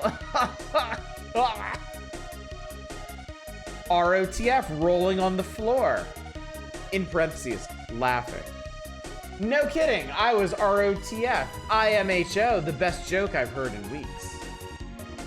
FAQ stands for frequently asked questions. This is a list someone has compiled the questions that get asked a lot. Does anyone have the FAQ for Final Fantasy III, what we now know as Final Fantasy VI, that you can email to me? And, of course, BRB for Be Right Back, when you need to leave the keyboard for a few minutes to feed the dog, take out the garbage, or other emergencies. Ah, I'm so glad we finally got this out of the way, chat. This can be so confusing if people are slinging around all these acronyms and you just don't know what they mean. I was lol now. Friends family had a whole collection of AOL Walmart discs they use as coasters for family gatherings. See, CDs cost $20 a piece. No wonder they didn't go out of business. It was a crazy business model for them. And I mean, it worked for a while and then collapsed at like the funniest possible time. They didn't explain FO. Well, maybe you can cover that one, Eva. SMH. Finally found the fucking Rosetta Stone. You're invited to my BBBQ. The extra B is for BYOBB. Have you all seen that Windows 95 tutorial video with the Friends cast? Yes. Oh God. Is there anything on earth more 90s than that?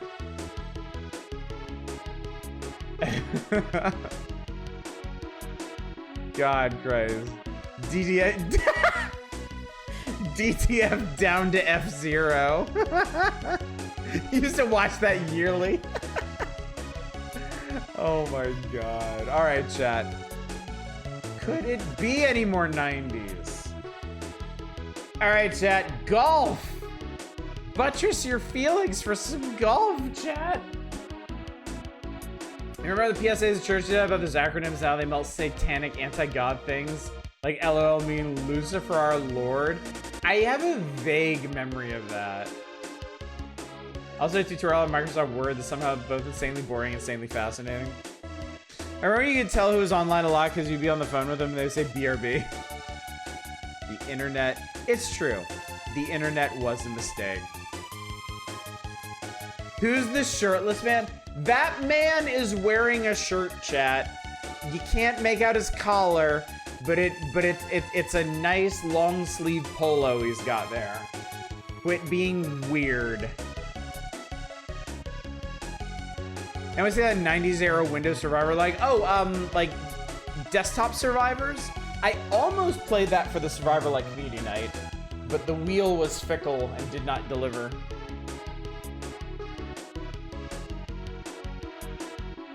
Dog, I remember people thinking LOL meant lots of love. They'd spam LOL under fucked up posting they're being support. You can't make me play golf. Why can't you make me play golf?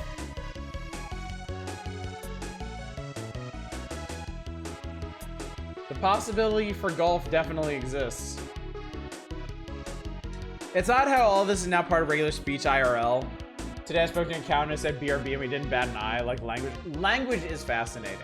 And the internet is so ubiquitous and so all-pervasive that, yeah, internet shorthand infests the rest of our existence.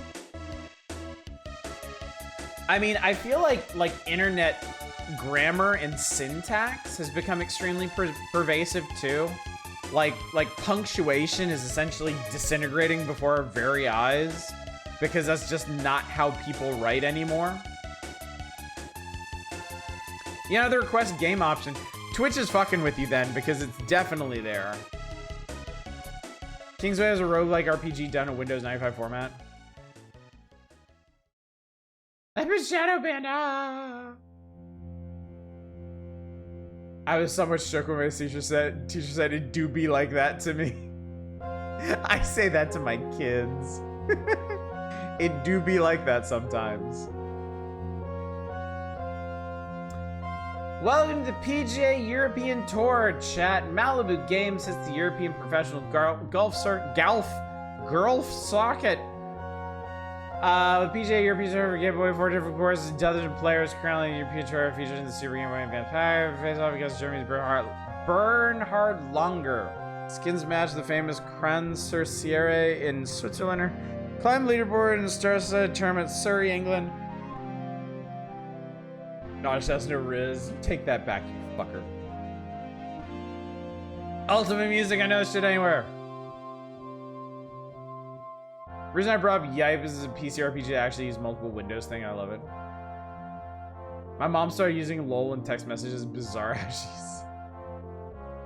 If you weren't there when the old terms were coined, and if you're not terminally online now, yeah, it can be hard to come to grips with it.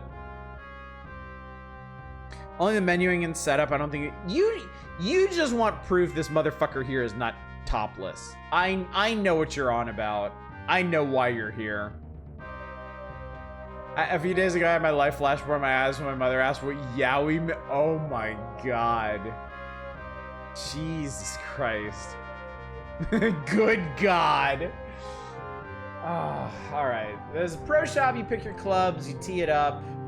This all looks very standard Galf. They've got the Forest of Arden in Warwickshire, England, Wentworth in Surrey, Kranz-sur-Sierre in Switzerland, and Valderrama in Soto Grande, Spain. Grande. Alright, let's do it. Old man Yowie has been trending a bit. Ed Chocolate's over here called Yowies. Oh no, you need to be over here, my friend.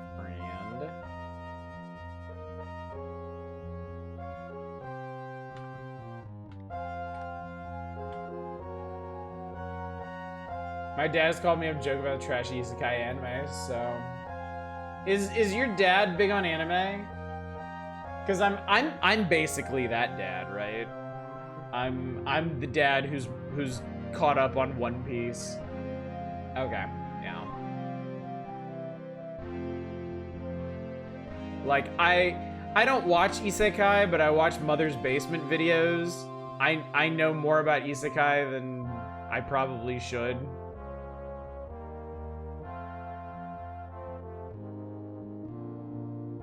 And I mean, if we're being real here, like for work, I worked on the Konosuba phone game, so I had to know something about it. Made some evil courses in sim golf. Stories of kids watching anime and their parents walking over random fan service scenes once every 40 episodes. I've been in the situation of the parents to my dad more than once. It's kind of awesome, honestly.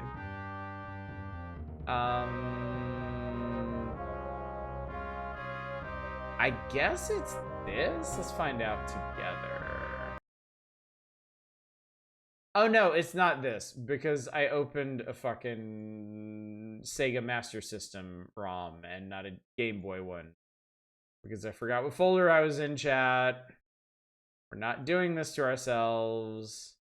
This is not happening.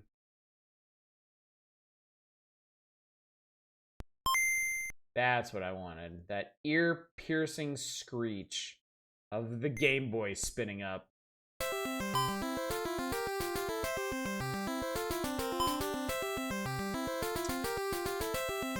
That is some rough-ass sound design. Holy shit. Never seen, probably exists somewhere. Never seen an anime as protagonist. A trucker is actually the Grim Reaper's job is to help people get isekai to worlds that need them. Alright, see? He's wearing a goddamn shirt, chat. He is wearing a shirt.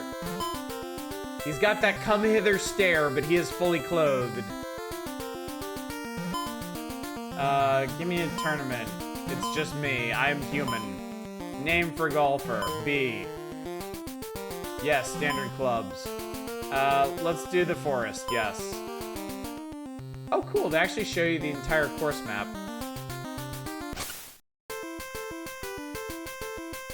It me. Wow, that's a lot of dudes. Okay.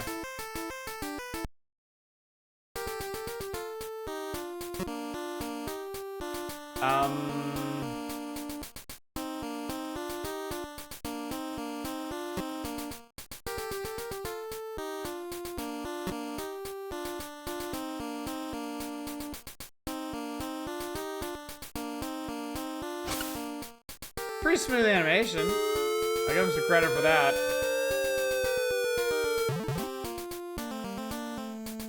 Diving in front of the TV has simultaneously eject the ladder and shoving a Grand Bell Blu-ray. Just don't let your kids watch what? Dance in the Vampire Bunder, Darling in the Franks.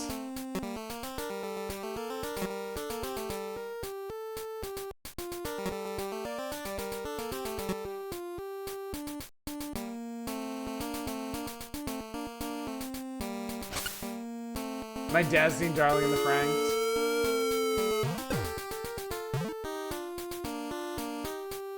You know, ultimately, all these golf games have to be compared against Nintendo's own golf game, and they're just never as good, honestly. I gotta level with you. I always just prefer the NES one.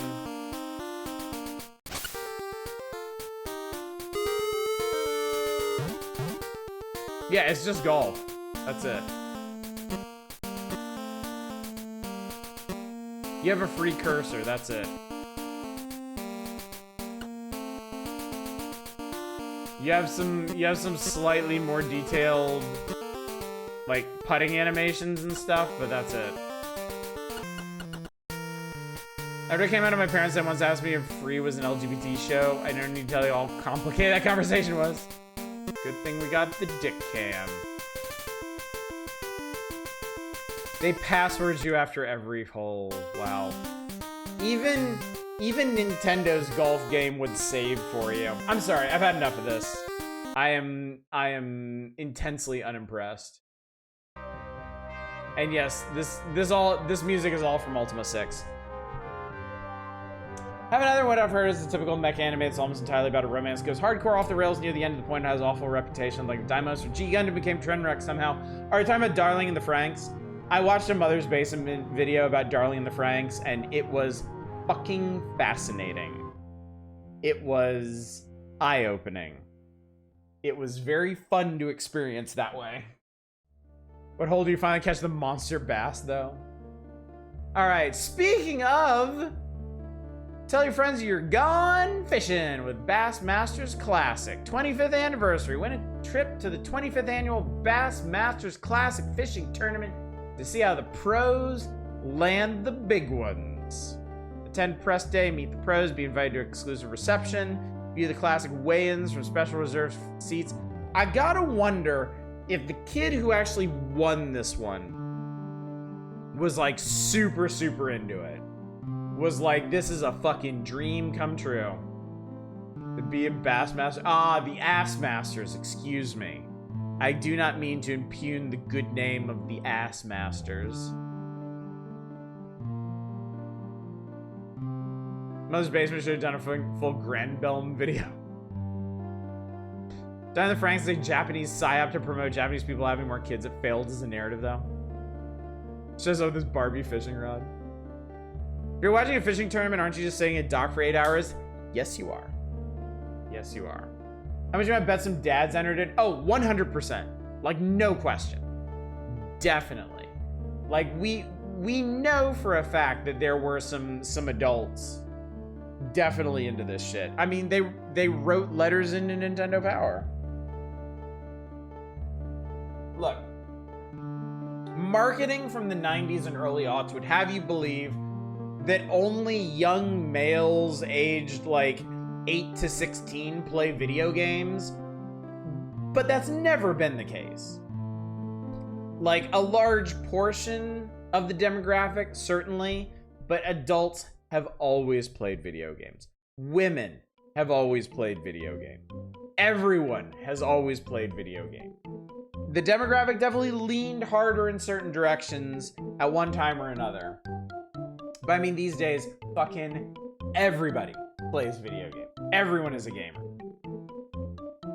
Did Sega have a Marlin fishing arcade game? I believe so. Yeah, I think I know what you're talking about. The nerd character in Simpsons wouldn't be a thing if Metin didn't play video games. Do you play video games? I am rumored to. Supposedly, when the stars align and I don't bump the table, it is said in hushed tones that games are played on this channel. But I can neither confirm nor deny. All I know for certain is I don't stream on Sundays. Try to convince my mother to give Professor Layton or Ace Attorney a shot because I think she'd love them. No, your dad does. Would you call that playing?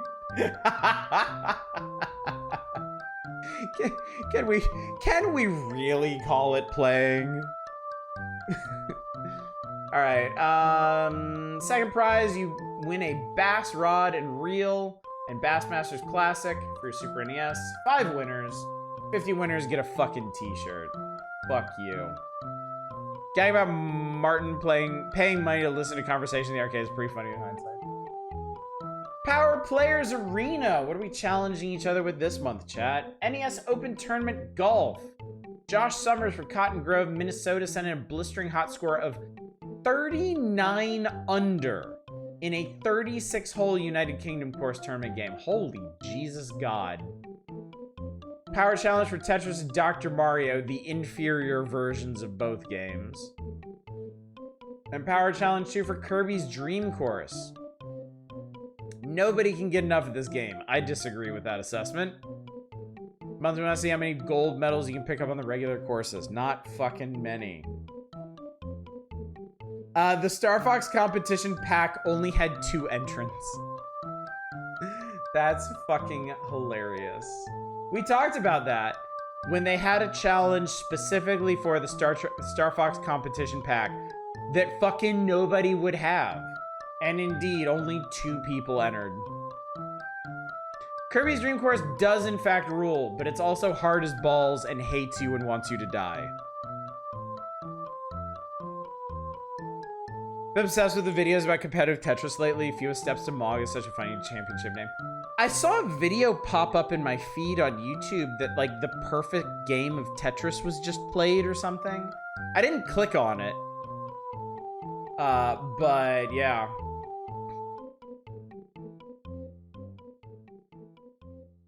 Oh yeah, you're talking about this up here. Fewest steps to Mog. 6,545. Interesting. So that's legit interesting. All right, chat, we've made it. Last leg of our journey. We have made it to now playing. We have an hour and 20 minutes to get through this.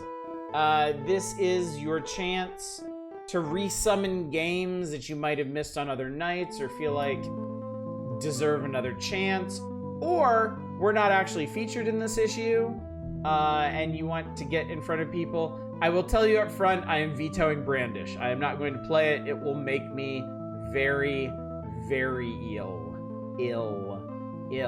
Oh, and we're not doing King Arthur and the Knights of Justice either, because I have tried. I have tried my little heart out with that, and it just sucks. It just sucks out loud. No, you cannot summon Holocure. No, we're not doing Brandish. I'm sorry. Brandish makes me physically nauseous. It makes me too sick.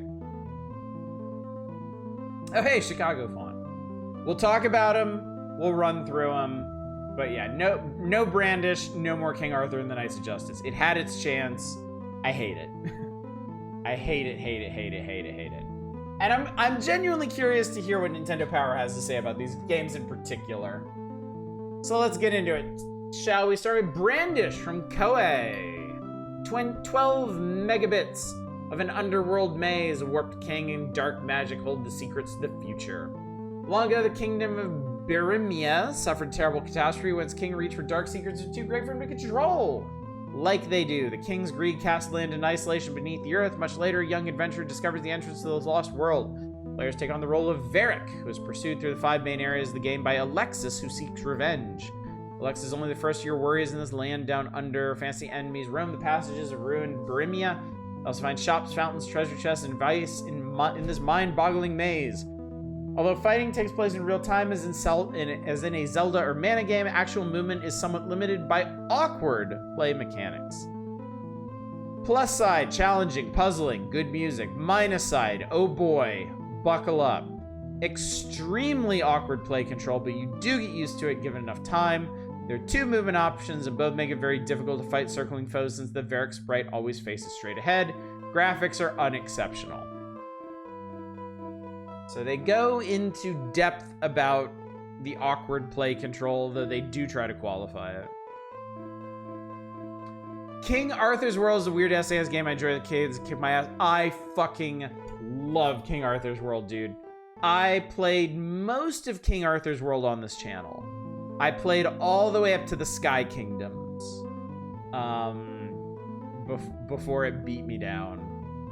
And then we used a code to jump to the final boss. So I finished King Arthur's World on stream. But no, I seriously love that game. If King Arthur's World had been like the normal grounded human kingdoms all the way through, I think it would have been an all-time great. But unfortunately, it kind of went off the rails with the Goblin and Sky Kingdoms. Congrats on getting that far. I remember the underground area was my wall. The underground is so fucking hard. And you really have to plan ahead because there's a bunch of instant kill stuff that'll kill poor Arthur stone dead.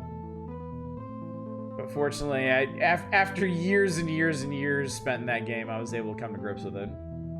Did we determine that Destroy All Monster has some sort of secret way to normally end a level that we couldn't figure out? Oh, God. We haven't played Destroy All Monsters, I don't think.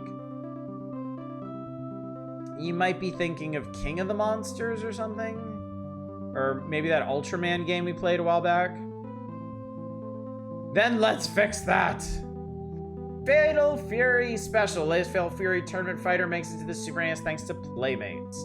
There's a 3rd major fighting series in the Super NES after Street Fighter 2 and Mortal Kombat games is probably the Fatal Fury titles. It's actually pretty high praise from Nintendo Power, frankly.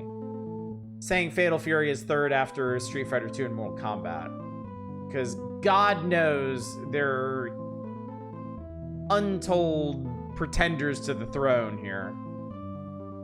Fatal Fury Special enhances many aspects of the earlier Fatal Fury games, including increasing the speed of control and graphics. 32 megabits of memory make for good graphics and animation. But the retail price could be steep. Playmates picked up the title from Takara earlier this year, which has delayed the expected release. Good graphics and challenge. For die-hard tournament fighter fans, improved combos. Minus side, special moves are difficult to make. Timing must be precise. I kind of experienced a bit of that when we played it. Destroy All Monsters sadly did not release here, but should be findable in Japanese ROMs. Thank you for that. Thank you for letting me know. Much rather Fatal Fury than Mortal Kombat. I recognize I just hate MK's bizarre control schemes. I've never really gotten along with the Mortal Kombat control scheme. Despite getting caught up in the hype train for Mortal Kombat 11 and putting quite a bit of time into it, I still just never felt comfortable with the game.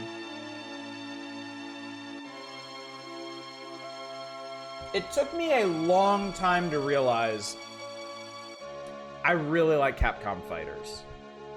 I think Capcom makes my favorite fighting games, which is kind of frustrating because SNK has my favorite characters. So I can either play Street Fighter and enjoy the combat and be bored by the characters, or I can play King of Fighters and suck at it, but love who I'm playing as. Capcom vs. SNK 2 was like my dream game. That fixed everything because it brought SNK characters into a Capcom fighting game. That was exactly what I needed. Have you considered getting good? Yes, but I've also been doing this for 6 years. And if I was gonna get good, you would have seen it happen by now. The Flintstones! Fred Flintstone sets off on Jurassic journey to rescue his friends and family from a real Neanderthal. In the side-scrolling platform game, Fred uses everything in hand to make his way through a megalithic maze filled with hungry dinos and other baddies. What makes the Flintstones interesting is the tactics of using the crude tools like bowling ball and the more complex animal-driven machines found throughout the game. Positives: good graphics and more interesting play than many platform games. Feels like they're overselling that a bit. Minus is play control requires precision but suffers from random detection like the Lion King. Ouch. Got 2D fighters late. I mean, I did too. I rented Super Street Fighter 2 Turbo when I was a kid and just played through the arcade mode myself, which obviously didn't do anything for me. My first real 2D fighter was Marvel vs. Capcom 2. And my God, was that an awakening. I followed that up pretty soon after by Capcom vs. SNK 1, which is a... I wish that game was not as flawed as it is, because it is probably the most stylish fighting game ever made, but it's not a particularly good fighting game. Capcom vs. SNK 2 is the opposite of that. It is one of the most amazing fighting games ever made, but the style is kind of blah compared to CVS 1. Maybe consider getting 20 years younger. God, have I. Oh, Christ, have I. First exposure to Fatal Fury's half-play and shift system blew your mind. It's pretty cool, isn't it? The whole lane system's really neat, and it's kind of a shame it wasn't emulated more. You can do a lot of really cool stuff with it. Got in 2D fighters when they were getting re-released on Xbox Live Arcade.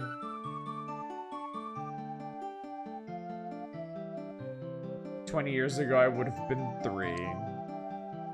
I appreciate your honesty. You fucking zygote. Godzilla Destroy All Monsters! Toho, the master of the monsters, brings Godzilla back to America for a giant brawl. You are Godzilla, or Mothra, MG, Gigan, Angurius, King Ghidorah, Megalon, and Super MG. MG is Mechagodzilla, even I know that. In this tournament fighter game from Toho, like any fighter, you have to master the monster's special moves to become effective. A little experimentation with trying standard Street Fighter 2 moves will pay off. Thank you, Nintendo Power. That actually helps. Results in fire-breathing devastation. 3 levels of difficulty make the one-player game more interesting, but a speed control would have been an even better addition. There just isn't a lot of variety here, and the monsters seem to be mismatched, with some of them being very strong and easy to control, while others are pain in the thumb. Great characters, 2-player game can be fun, some cool special attacks like the infrared eye beams. Slow action, not a lot of challenge. This is the one I wanted to import night. Ah, well now you're getting it tonight, buddy. Mothra or Gamora are your favorite monsters? I always thought Mothra was a really neat concept. Yeah, Nintendo Power finally has useful advice on the one game that didn't get released here. All right, let me see. All right, I'm gonna need to do some finagling, chat, so sit tight.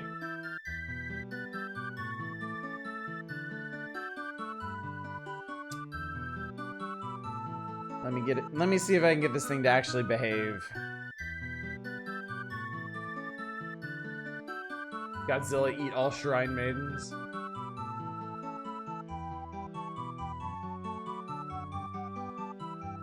I remember James Rolfe ranting about this specific review. He saw it as a kid and was like, this is fucking awesome, and then waited for months and it never came. Yeah.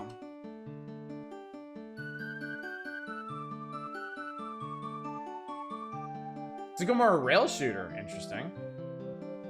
Ah, yes, there we go. Cool.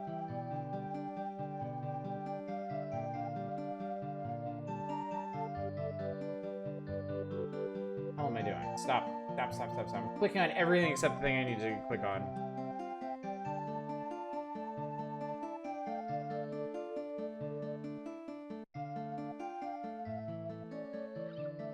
Wow, chat, I cannot fucking type anymore. I have had a lot to drink. Funny how that works. All right,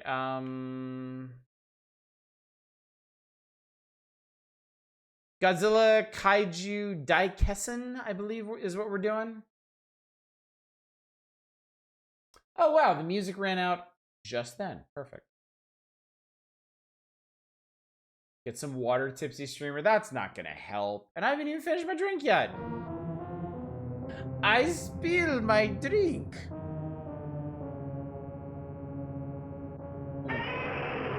I am not gonna let a drop of this delicious G&T go to waste.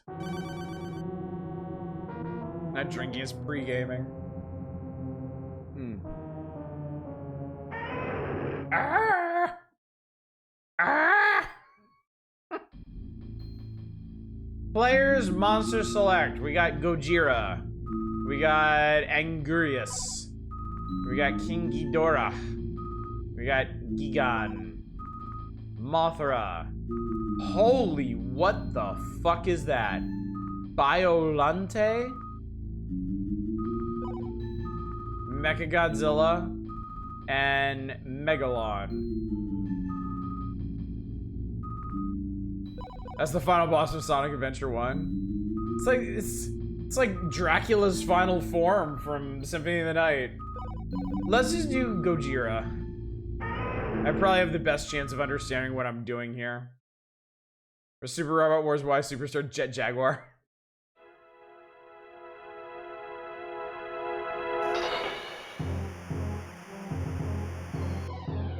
Oh, do I need to pick somebody to fight? Let's fight Ghidorah. He plays the stationary monster.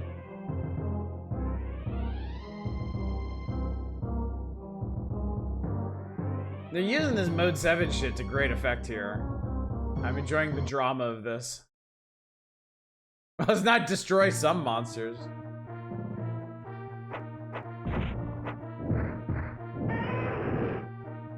Okay, so I have a scream button. Ooh. Okay, I got some atomic breath going.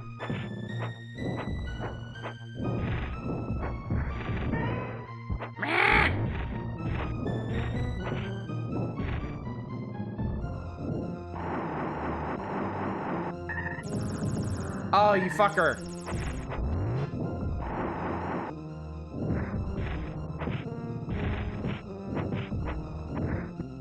Ah, I'm undone.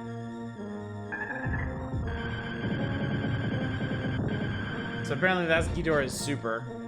Godzilla lose. Fuji-san looks beautiful this time.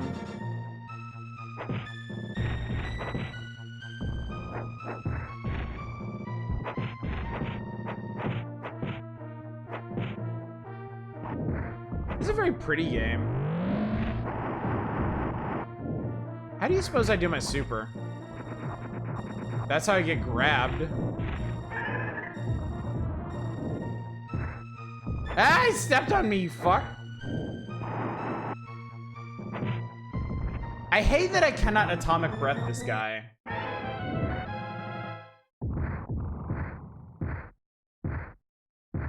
Wow, that is rude as fuck.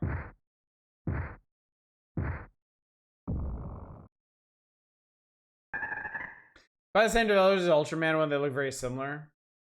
I don't know, actually.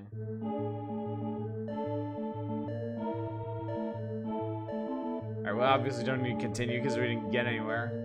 I want to try a different monster. I want to try that big one. To be fair, I mean, Kaiju and Teabag someone as Ghidorah. By Alpha System, you might know them from most of portable Tales of games. Really? Huh.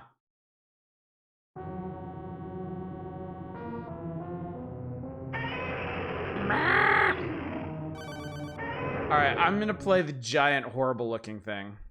You know the one.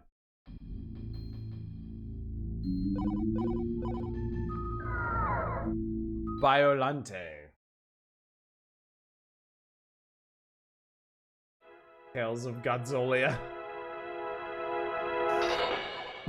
Let's beat up Godzilla. Only seems fair.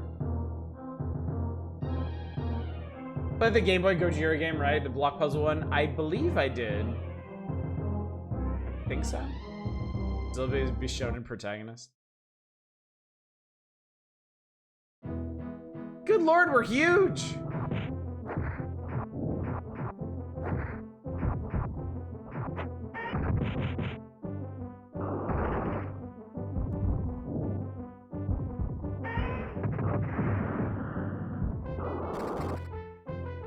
We cannot jump. Jumping is straight up not an option here.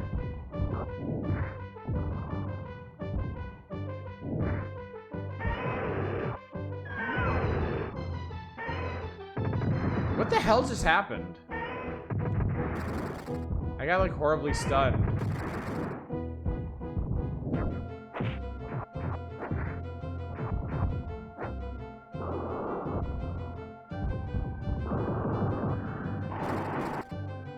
I think we're gonna get chipped to death.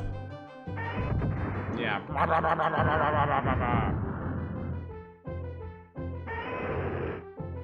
Yeah, I guess that's a stun. The second meter up there is a stun meter.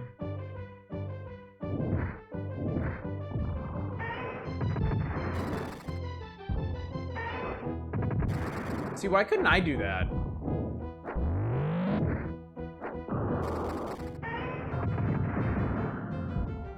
Yeah, I'm gonna get stunned. Seems like getting like guard broken is a pretty big concern for this guy since he can't jump. What the fuck just happened there? Like, I think I grabbed him, but I couldn't do anything.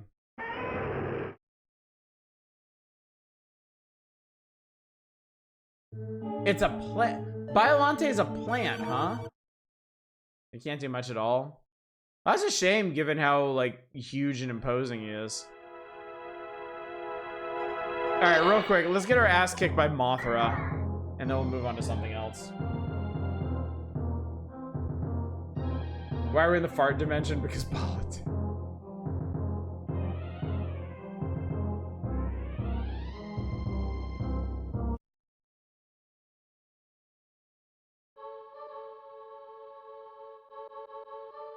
Mothra, you're so short.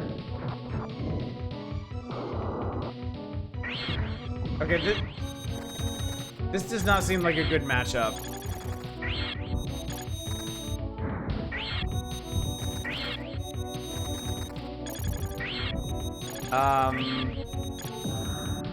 This seems like a problem. I had a move at some point that would send like a tentacle across the... Okay, I can lob shit. That. I need that, but I don't know how to make it happen.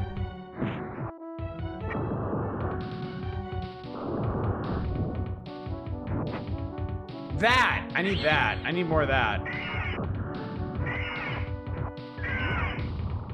That's cool. He's like right in front of me and I can't hit him.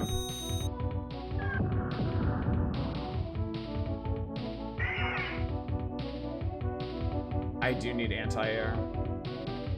She still worship Mothra if she was a zoner.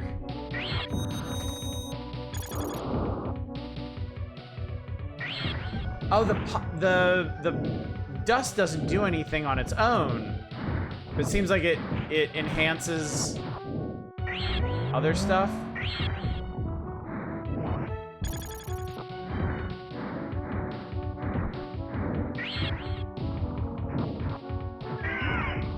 Okay, that fucking sucks. Like, Mothra can just get inside my guard, and I can't hit her. Like, I was doing basics, and just, it was not connecting. How the fuck do you do footsies with a fighting game character with no feet? That's the neat part. You don't.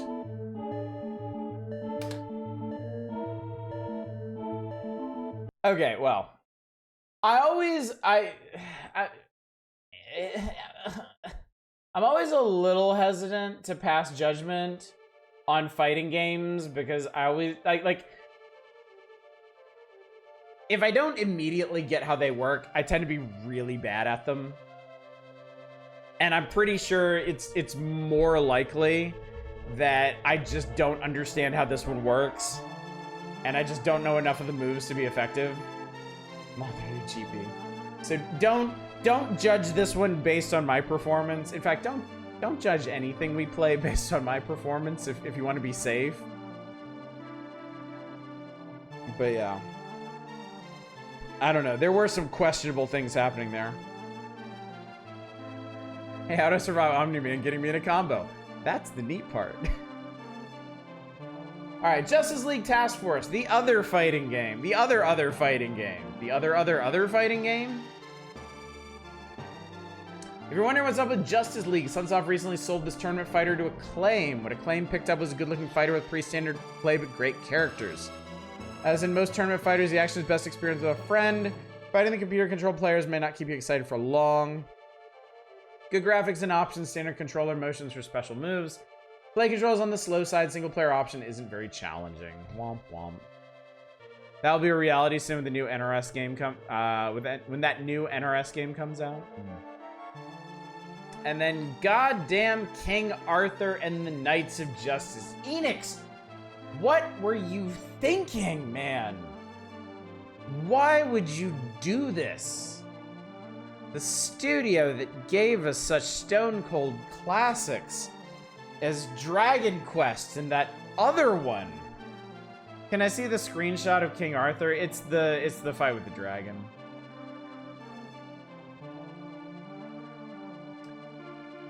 Arthur King is... I'm not reading all this. They wrote a lot in the pluses and minuses. Authentic Arthurian elements, sure. Lots of exploration, interesting variation in play tactics from using different party members, well-suited sound and graphics. Minus side, most of the puzzle solving is a matter of finding hidden items. If you read the help messages, there will be no mystery. The sword recharges slowly, keeping out the heat of most battles. Battle play control is too limited. I think there's a lot more minuses they could have mined out of this, but... Wasn't Enix mainly a publisher? Yes. Yes, it was. I'm just being facetious here. What do you think of this news coming out? There'll be a sequel to Spaceballs? Eh. I feel like...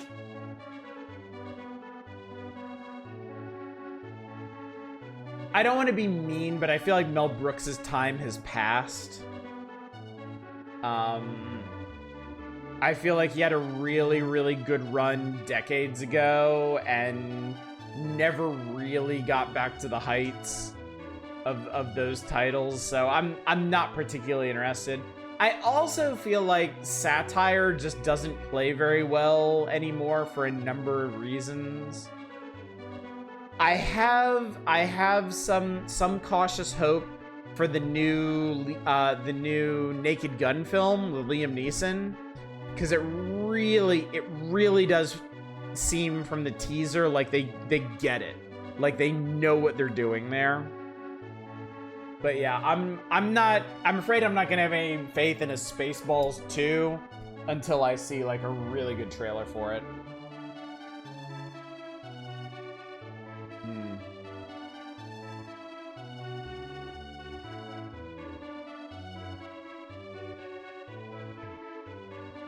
Oh, you don't remember King Arthur: The Knights of Justice? Yeah. Top-down adventure game that is just clunky and awkward and unfair, and I have tried to make my peace with that game enough times, and I'm not doing it anymore. I'm done with that. Moving on. Did I mention the Star Wars parody these days could be either really funny or really, really not funny? Yeah, it is. Yeah, that is a narrow line for them to walk. There is potential there to be extremely good and extremely incisive in their commentary, but more likely than not, it's gonna be bad and awkward. Most tweets of the son Max during the high pandemic days were good at least. Well, that was good at least. Last time I thought of Mel Brooks was that one time there was a kids' cartoon movie loosely based on Blazing Saddles.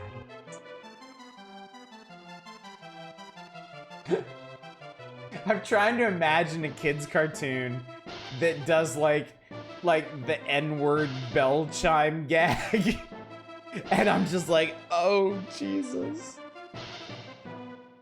Rebel Moon was only hilarious and they were trying to be serious. Cautiously hopeful getting the old crew together to have fun is a win. I mean, that's true too. The fact that they're getting Bill Pullman and Rick Moranis back for it is pretty cool. Literally as a PG Blazing Saddles for some reason. Alright, Kirby's Dream Land 2. Kirby gets a paw, fin, and a wing up in this new Super Game Boy Adventure with Nintendo.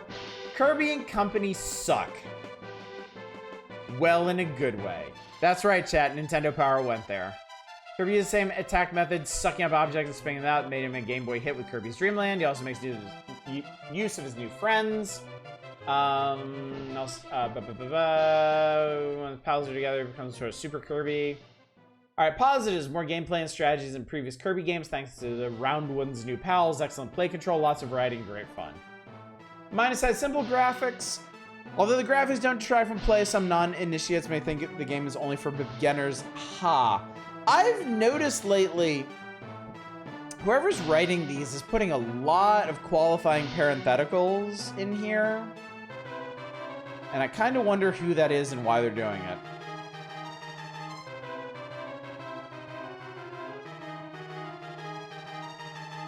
I open up Blue Sky and right away there's the best scene from the Thunderbolt Fantasy movie.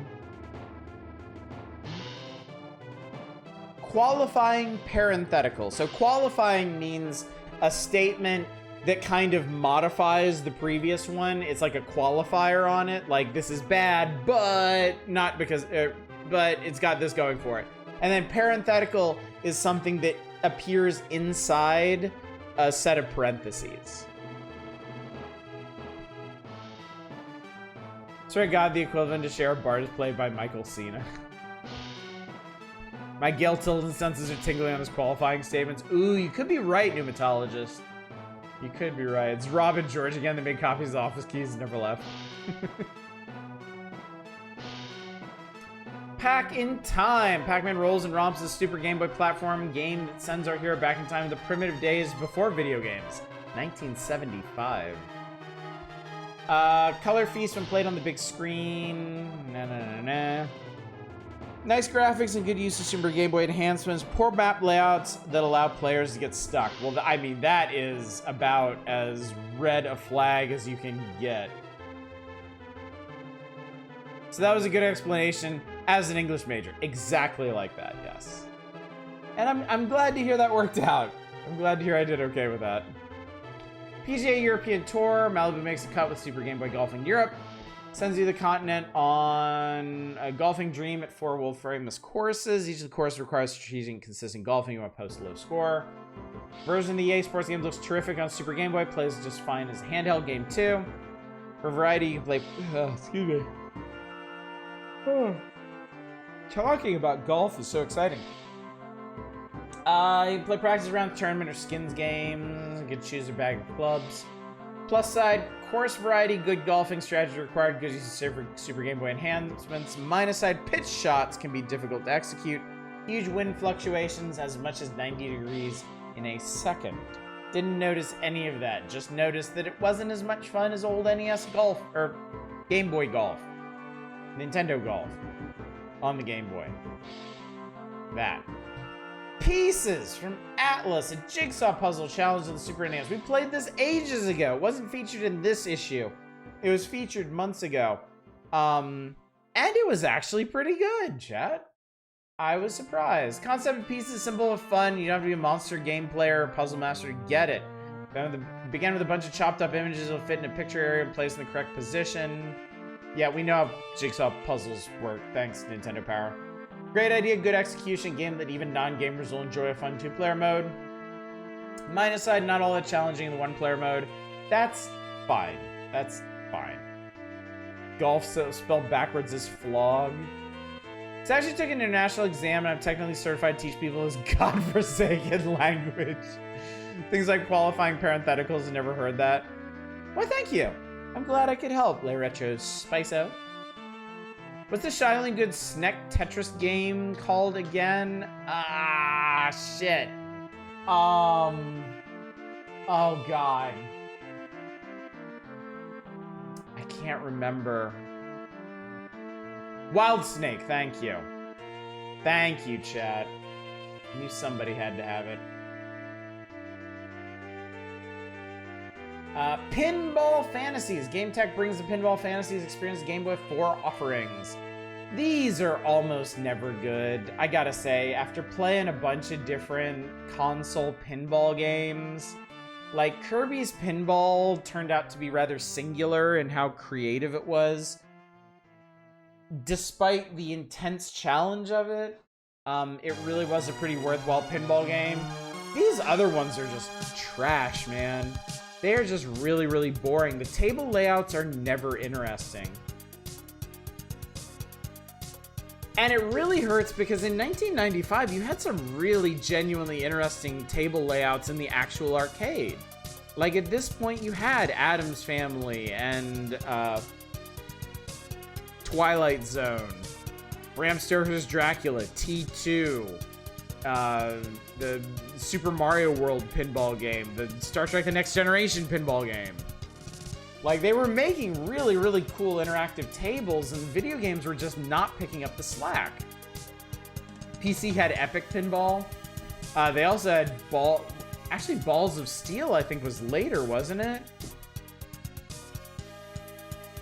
Have fond memories of the old Macintosh Pinball Maker. Shame they couldn't at least get it. Wait, Mac had a Pinball Maker? Holy shit, I would have been into that. Oh my god, I would have thrown my entire life away playing that game. That's crazy. You know what, chat? You know what? If the Pinball FX folks really want to crack the market wide open, they would put a Pinball Maker mode in one of their games. I guess they're on Pinball M now, the vaguely horror-themed pinball collection. Pinball construction set, pinball designer, can't remember since it wasn't your machine. I think part of what maybe made Kirby's Pinball Land, Pokemon Pinball, or even Sonic Spinball work is their pinball games doing it tables either couldn't or wouldn't. You're right. You're right. And you can see from the screenshot here in Pinball Fantasies, it's a very conventional pinball game. It doesn't have enemies flapping around. It doesn't have, like, warp zones and shit. So yeah, you make an excellent point there. The mascot pinball games were doing shit that actual real-world tables couldn't do, and they really benefited from that. Sega Genesis has a Pinball Maker game. You can build your own tables as the most atrocious sound design. Do you have a pinball machine of your dreams that doesn't exist yet? What would it be? Okay. I don't, because pinball is effectively dead as an industry. When I was a kid, I used to draw my own pinball tables. I used to come up with my own themes and my own layouts. I can't imagine they were any good. I can't imagine they were worth a damn. If I was gonna have a pinball table now, if I could will a pinball table into existence,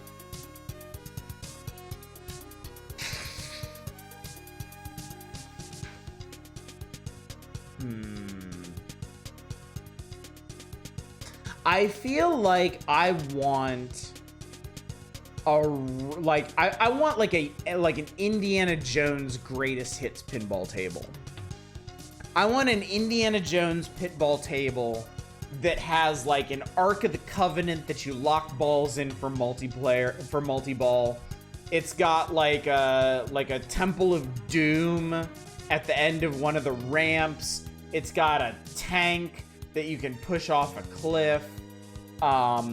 The center board has like a progression of letters, like at the end of Last Crusade, that marks your progress. Love a swinging through the treetops minigame. You shut your fucking mouth, Eva. You rude bastard. Yeah, I think an Indiana Jones greatest hits pinball table would be sick.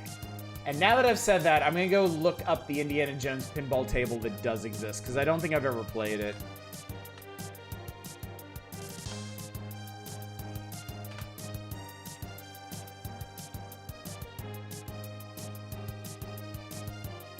What is this? Oh, I think Pinball FX actually adapted it. Interesting.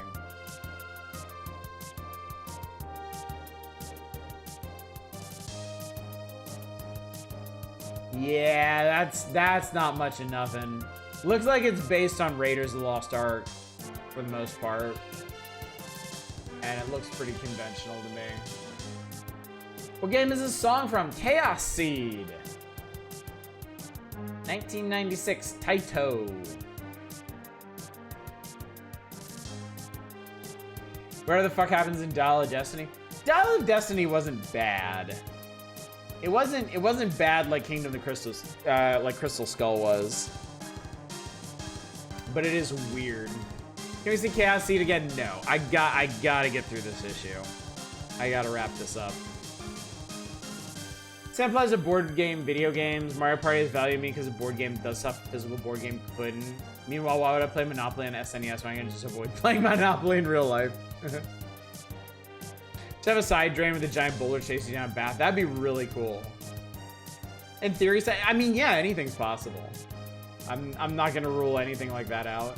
I've opened the door to y'all to doing like obscure SNES RPGs, like fan translated stuff.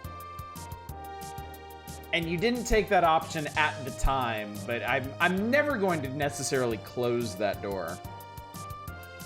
I'm always going to hold out the possibility of doing stuff like Chaos Seed, Treasure of the Rudrous, Glory of Heracles, all kinds of stuff. Also, oh yeah, I say a lot of things, Grandfather. I say a whole hell of a lot of things on this channel. But yeah, now that the NES is well and truly done and dusted, I do want to find a way to circle back around to NES games from time to time.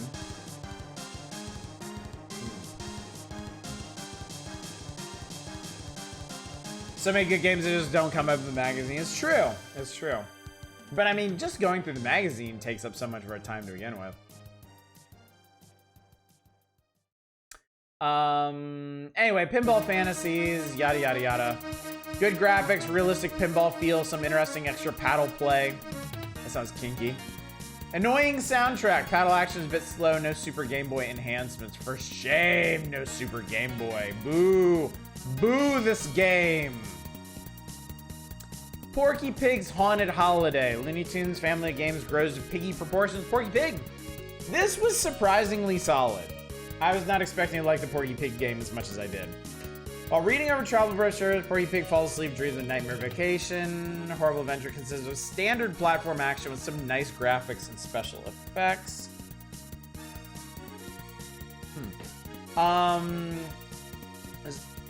Plus some of the fun animation you'd expect from a Warner Brothers character. It was a very well animated game as well. Gameplay never goes beyond hopping and bopping. Some of the obstacles are interesting. Most of the other Sunsoft Looney Tunes games, each stage has continued points scattered throughout the course, and the map layouts require exploration. Nice graphics with some excellent effects, a fun, quick play. Minus side, basic side-scrolling action, music and sound is not up to the usual Sunsoft standard, not overly challenging. The aesthetic was very weird. Yeah, exactly. It was alright, the theming was not suitable for it. So, but still, I don't hate it. Power Drive, US Gold, International Racing. It's got an RC Pro-Am feel, not quite as driver-friendly. As most racers with overhead views, seeing the turns ahead can be difficult, and you always seem to be reacting to rather than anticipating. I hate that! I hate that about racing games, chat. If you're gonna make a racing game, players need to see what is coming ahead. And yeah, these top-down RC Pro-Am games had a problem with that. Rock and Roll Racing handled it pretty well by having a map that you could refer to when you were coming up on corners and stuff. But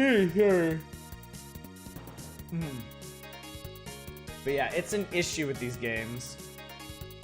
Don't expect fancy graphics or involved gameplay from Power Drive. A little practice and concentration can be fun.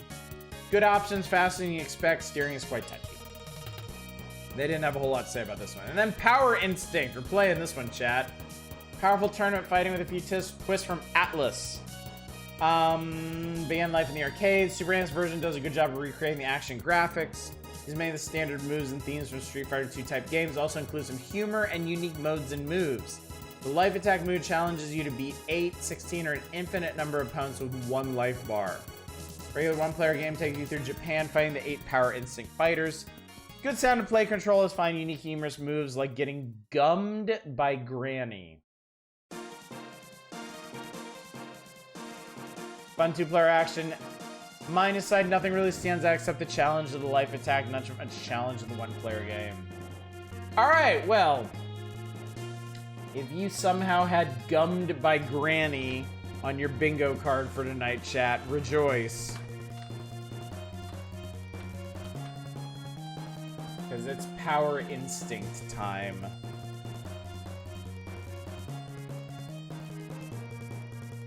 Second Power Instinct game has an interesting looking character that fights with a cigarette. This is only the first game.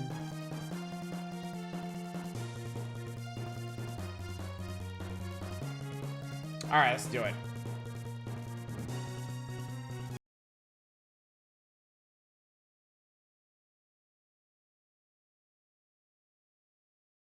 Yes, I know you're Atlas. Thank you. Got that cowboy font going. I don't know why.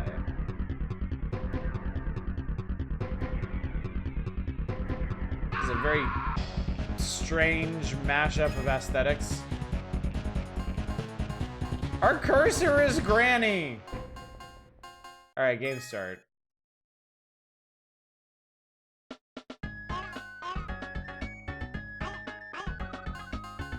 Well, obviously we're gonna be Granny.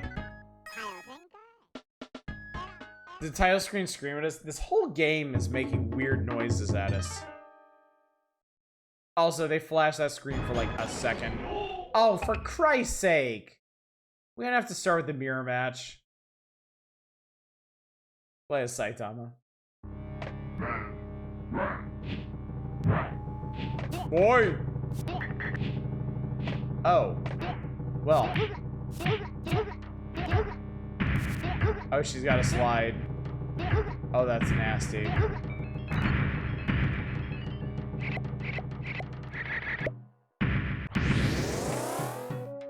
What in the fuck?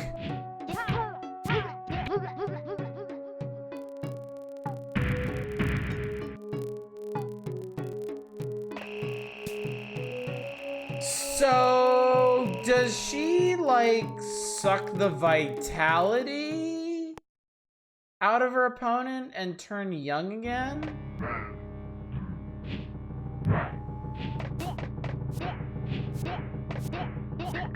Man, oh, it's half circle. That's why I couldn't do it.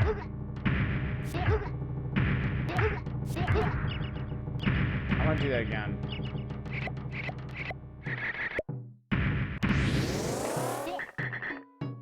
Can she? Oh, she throws a flaming heart when she's in youth mode. Okay, that's pretty creative.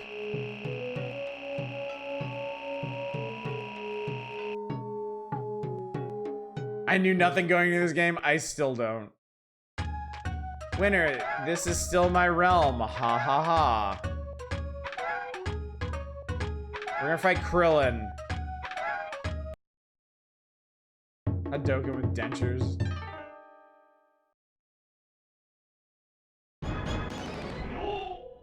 Thin Nen. It's already far more playable than Destroy All Monsters. Tragically.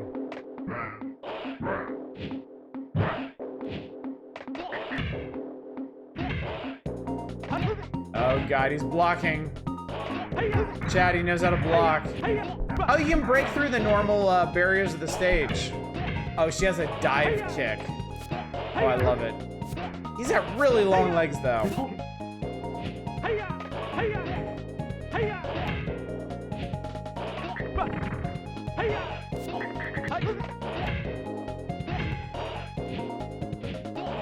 She has a double jump. Holy fuck. This is like my inner Twilight years.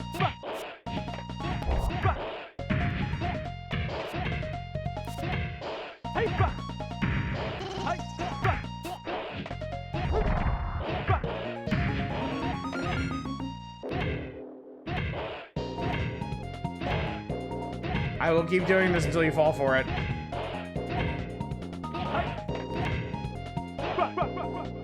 I didn't have to.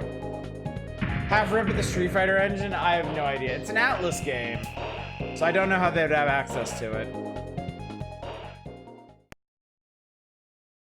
A lot of future SNK staff work on this. You're about to be converted to Buddhism.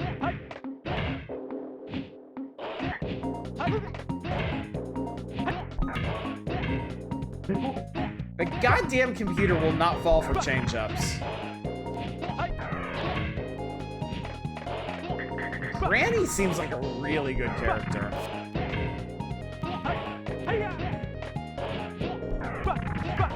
Like, she seems crazy strong.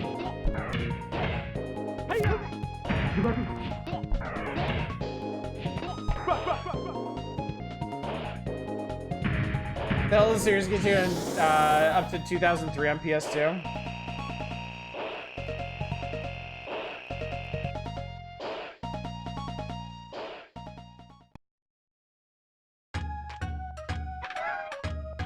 Become one of your dentures through meditation in front of the dental depot train out front. Part of Power Instinct, I assume this is a moderately popular series. I had actually never heard of it. I had, or at least I had no memory of it. Fighting Reiji.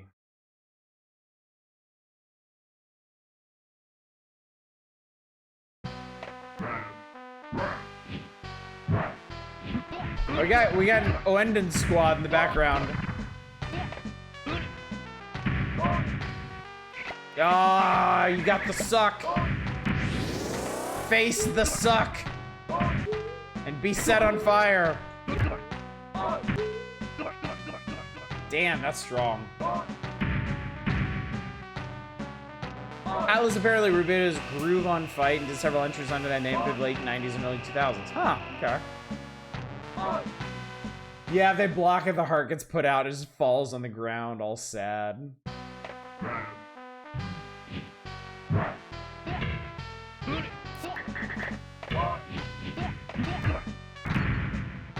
Get the suck!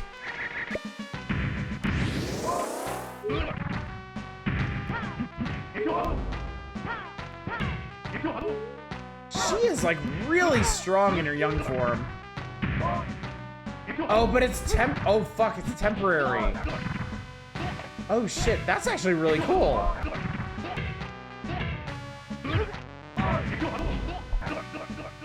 That's actually really cool. Wish.com Ryu.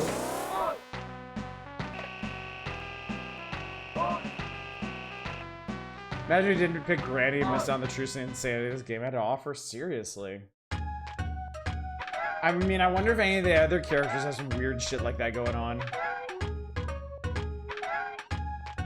Want to fight me? I might surprise you. This is Ume World. Angela Belty.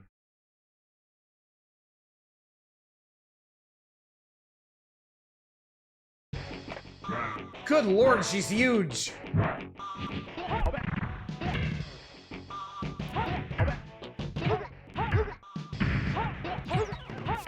Oh man, she's not fucking around either.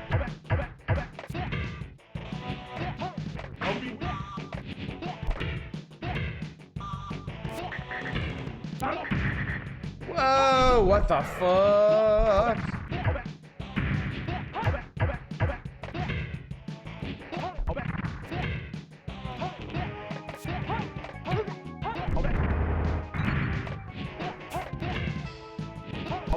This is a cool game. Ninja Belty seems like it should be a pun. Game has memorable designs, I tell you what. Yeah, Wish.com Ryu notwithstanding.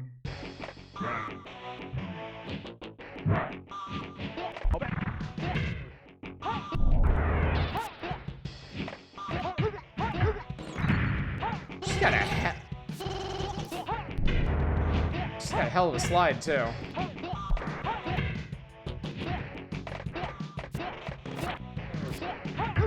I'm having trouble throwing the dentures. Denture tech is failing me.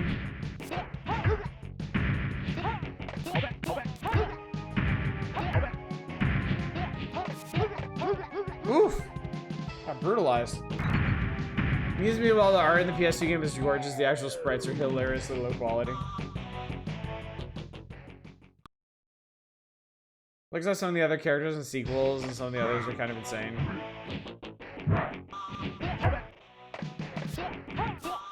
Throw the goddamn dentures, Jet. Thank you. I think I wasn't getting the full half circle here. Man, I'm having a real hard time with that, regardless.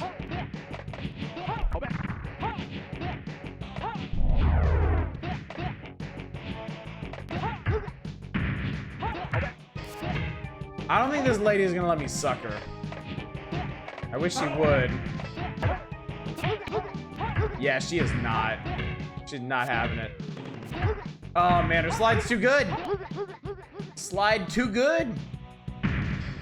Supposed to New Jersey based on the post office. Oh, she's flexing. She's flexing on me. All right. It's as if a worthy opponent does not exist.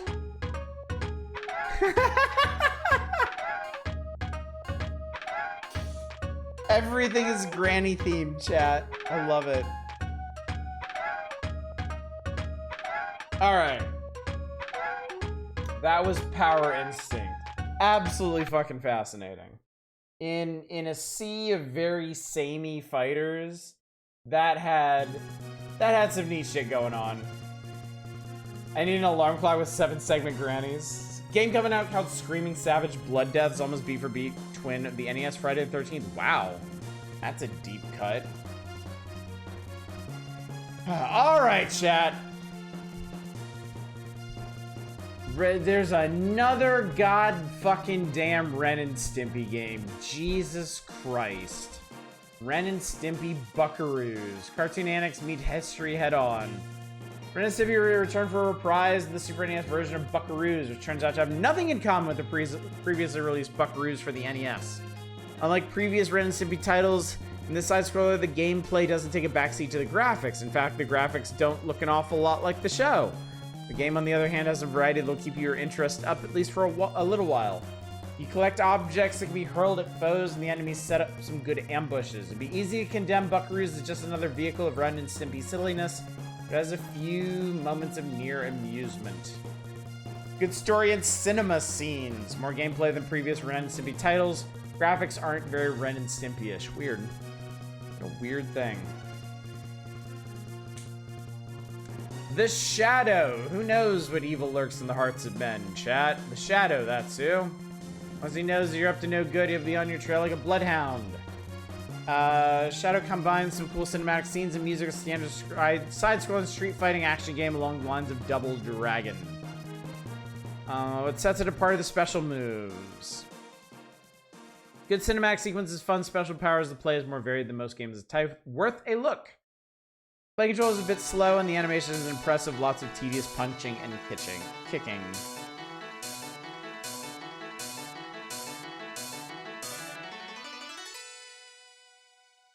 Remember Google combining the Shadow with Shadow the Hedgehog for a bit? Time Cop, JVC, Jean-Claude Van Damme, the master of the forearm slam, gets digitized on your Super NES. Great digitization doesn't necessarily result in a great game. The graphics in Time Cop look refined, the digitized animation and cinema scenes are some of the best in any side-scrolling game, but the gameplay will leave you hoping for an intermission. The biggest problem is play control. Jean-Claude seems to slip and slide out of control for no reason. He doesn't take a hit well either, falling back a long way when he takes one in the chops.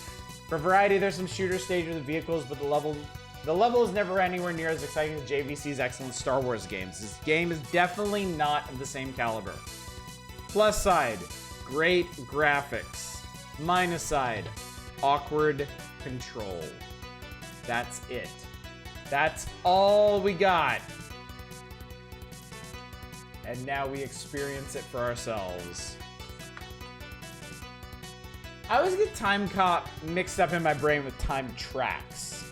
Time Cop, I think, was the movie with Jean-Claude Van Damme. Time Trax was a TV show. But it turns out they both got SNES games.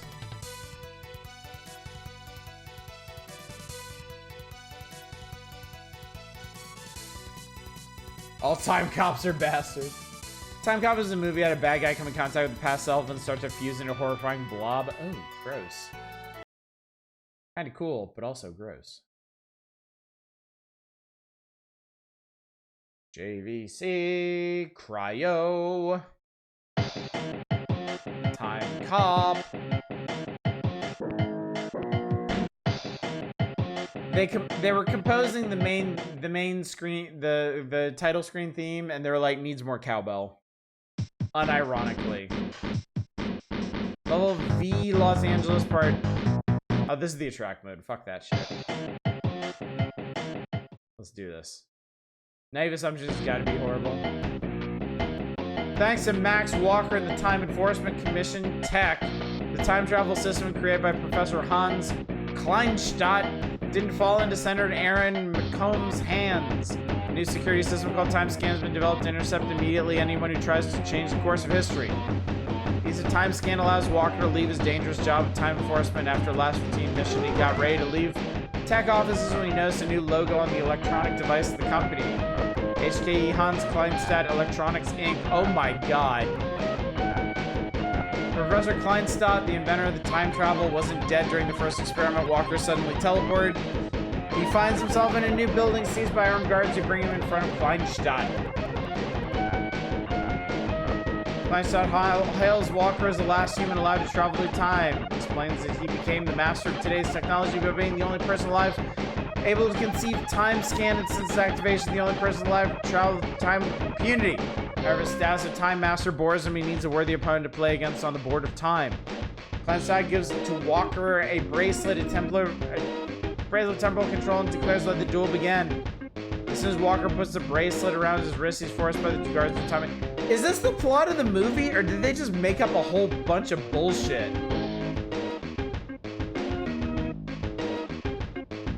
Yeah, please. This is accurate to the movie.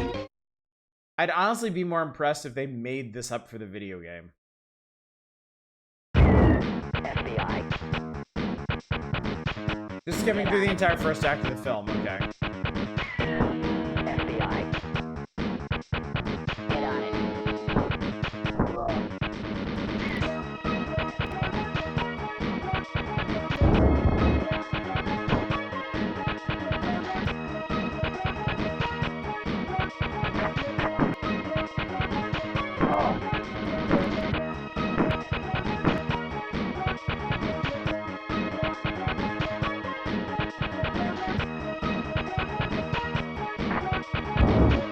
Oh no.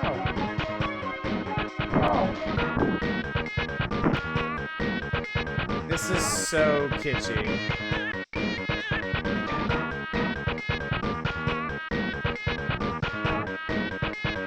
Oh my god, it takes like an hour to turn around, chat.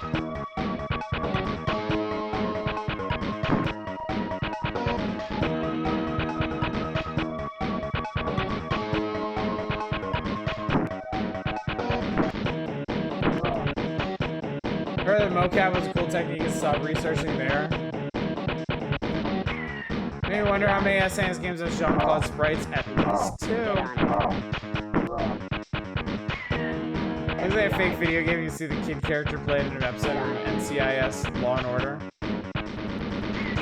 Haven't seen Time Cop, but what I will say is the novelization was done by the same author who did the 90s Resident Evil books. Oh my. I want to remake a ROM hack of this with the same sprites but good gameplay. Impossible.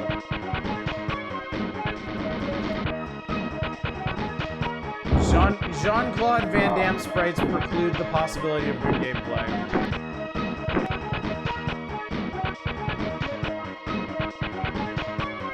Can't go through any of these doors or passages.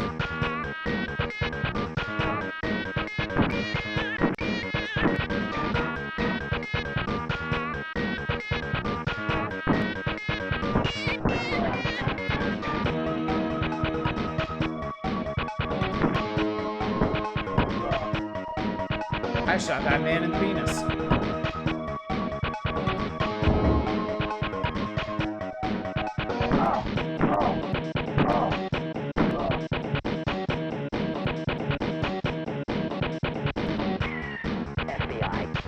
FBI.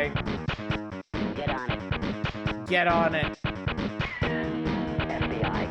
FBI. Get on it. Get on it.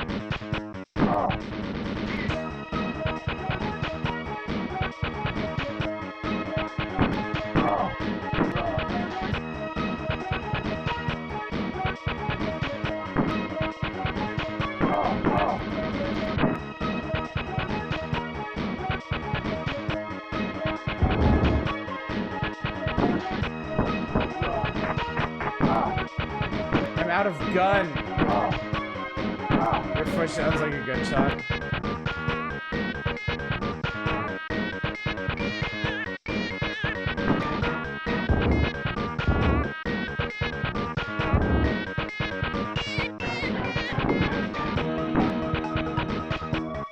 In the future, they never invented weapons. It's in the less playable and Batman Forever is fucking saying something.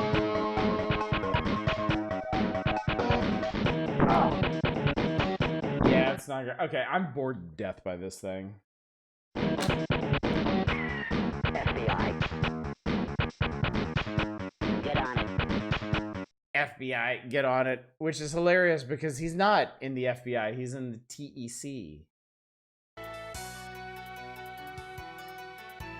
Alright, that was balls. True Lies. This was actually good. Special areas in Harry Tasker and stop a nuclear terror. Yeah, we know how this works. There's 12 missions in this game. Vary widely from exploring overhead view maps to skiing and flying a Harrier jet fighter. Basic requirements: stay alive. Enough mission goals, the game keeps things interesting. Composer of Time Cop is, I swear to God, David Cage. That David Cage, amazing. Okay, True Lies. Lots of variety, good play control, good graphics, fun. Minus side, the game spills a lot of blood, so it may not be for everyone. I like that they respect True Lies, and I can already see over here on the head-to-head. I'm gonna get out of the way because y'all don't need to see shit for Warlock. It was actually an editor picked by 4 of the 6 editors. So I can appreciate that. I can respect that.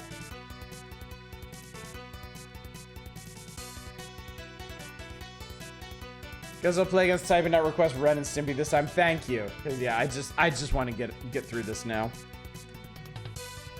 And then Warlock, cult hit movie, yada yada yada. 7 levels of sorcery. The magic attacks are effective and fun. Why is that a parenthetical? There's no reason for it. Fairly challenging, eerie music. Play control feels jerky. Learning to control new magic spells can be difficult. It's pretty awkward, man. Okay, so the editors picks this month. Obviously, all 6 editors pick Gerby's Dreamland 2, with gun to their heads, I imagine. Second most popular pick was True Lies, and I get that after playing it. It was pretty cool. We got 2 for PGA European Tour, which sucks. And then 1 each for Brandish, Fatal Fury, Godzilla, and Pieces. Was Warlock really a cult hit movie? No. I think they just needed some fluff to say there, frankly. I think they were just fluffing things up, chat. Person has a rank quirk that no editor has found annoying yet. Yeah, apparently. The whole parenthetical thing is really weird. But yeah, alright, chat. I'm calling it. We made it. We did it. I've closed down requests. We have made it through this issue. Let's wind our way through Pack Watch to see what's coming up. Is actually something pretty important to talk about, I believe, as we get through here. And they tried to make the fairly adult Ren Stimpy even adultier. Yeah, I heard that did not go over well, like, at all. Alright, chat.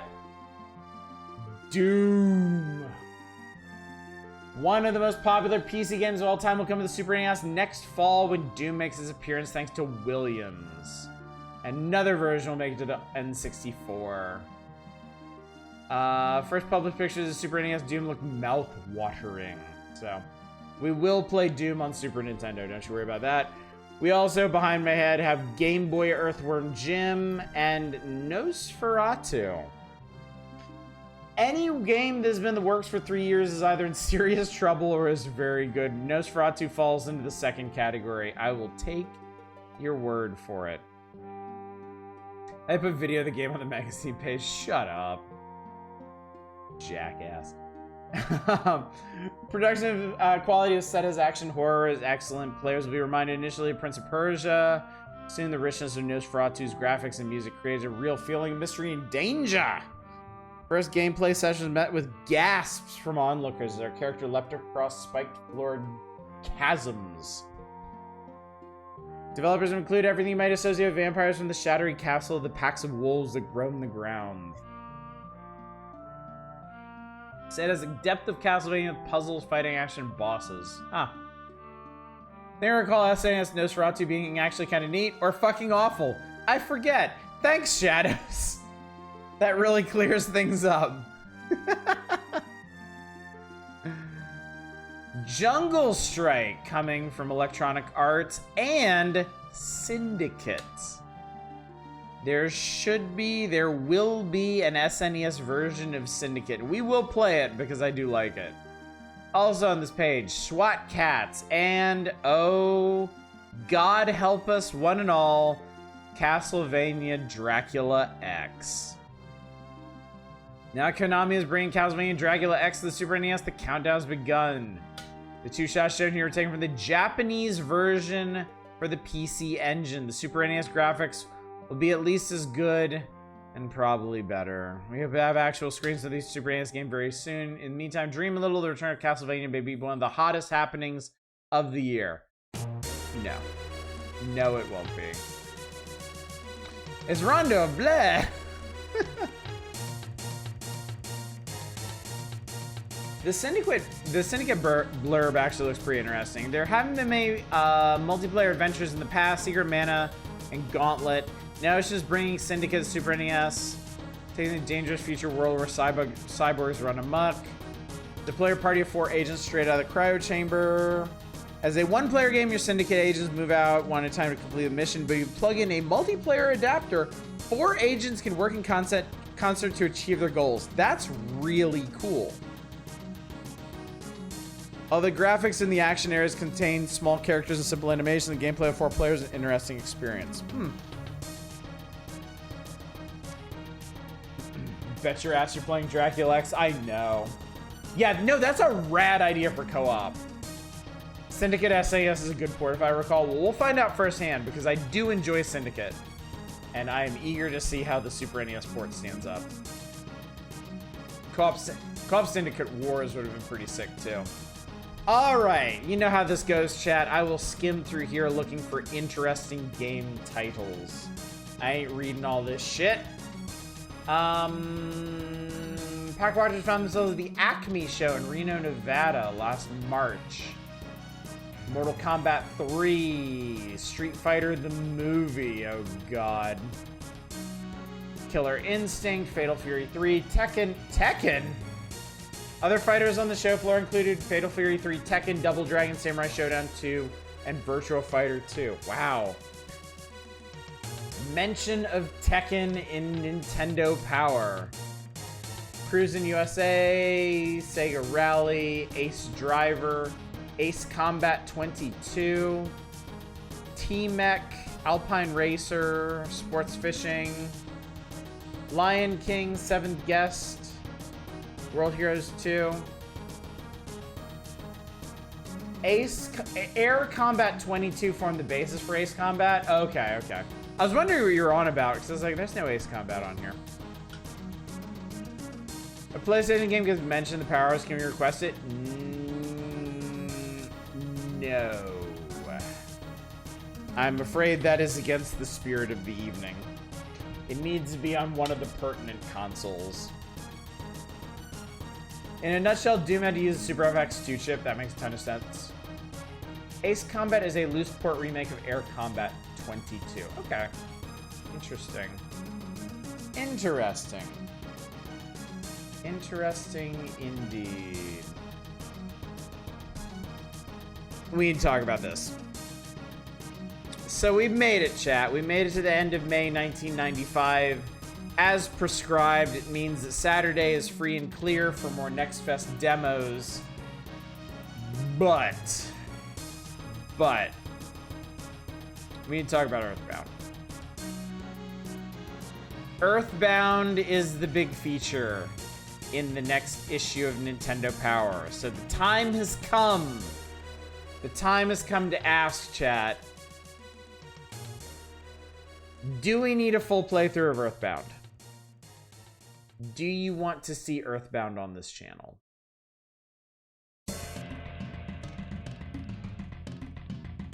Love how Arcane is trying to bend the rules constantly. I do appreciate the hustle. I really do. I'm the inverse wish-granting genie. Play Earthbound? I would watch, but we don't need to. That's an interesting answer. Well, duh. Yes. Okay.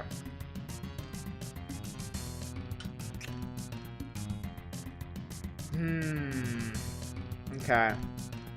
I've been planning for this. I have been planning for this, so don't worry.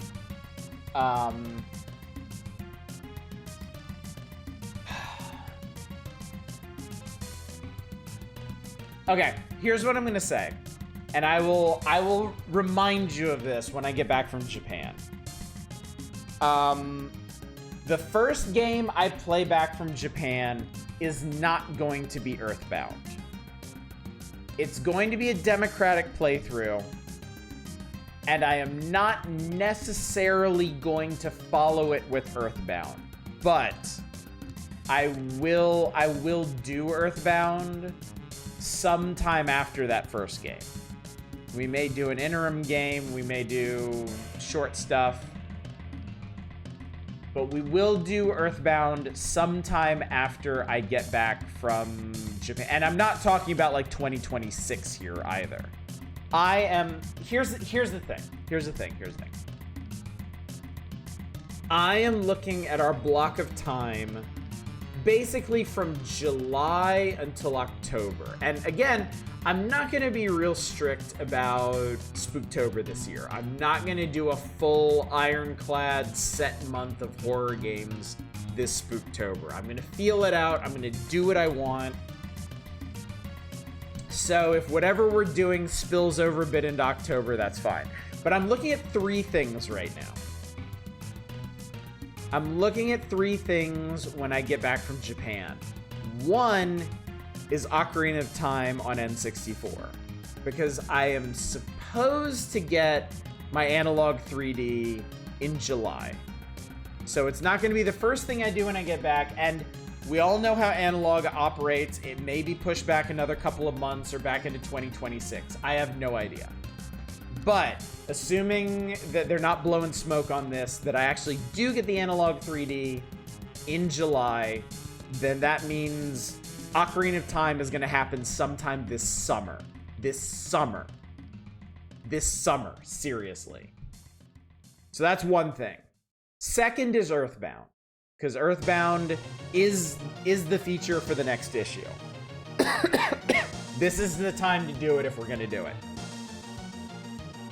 And the third thing is the RPG that I'm tentatively planning to do immediately upon return from Japan. It is one I've talked about a lot. It is one I've talked about for a long time. No, I'm not going to tell you what it is. I want you to be surprised when I do it, because I've been teasing it for entirely too long. So there's 3 big things that I want to do post-Japan. And I just want to make sure that I can fit them all in. And I also don't want them necessarily competing against each other. Like I said, the RPG I play when I get back from Japan is going to be a democratic playthrough, but I don't want you weighing that against Earthbound or Ocarina of Time, because they're not necessarily going to follow it. So that's just, I just want to put that out there. I just want y'all to know that. Try not to guess, because if I'm right, then it gets pushed back out of stubbornness. You're right.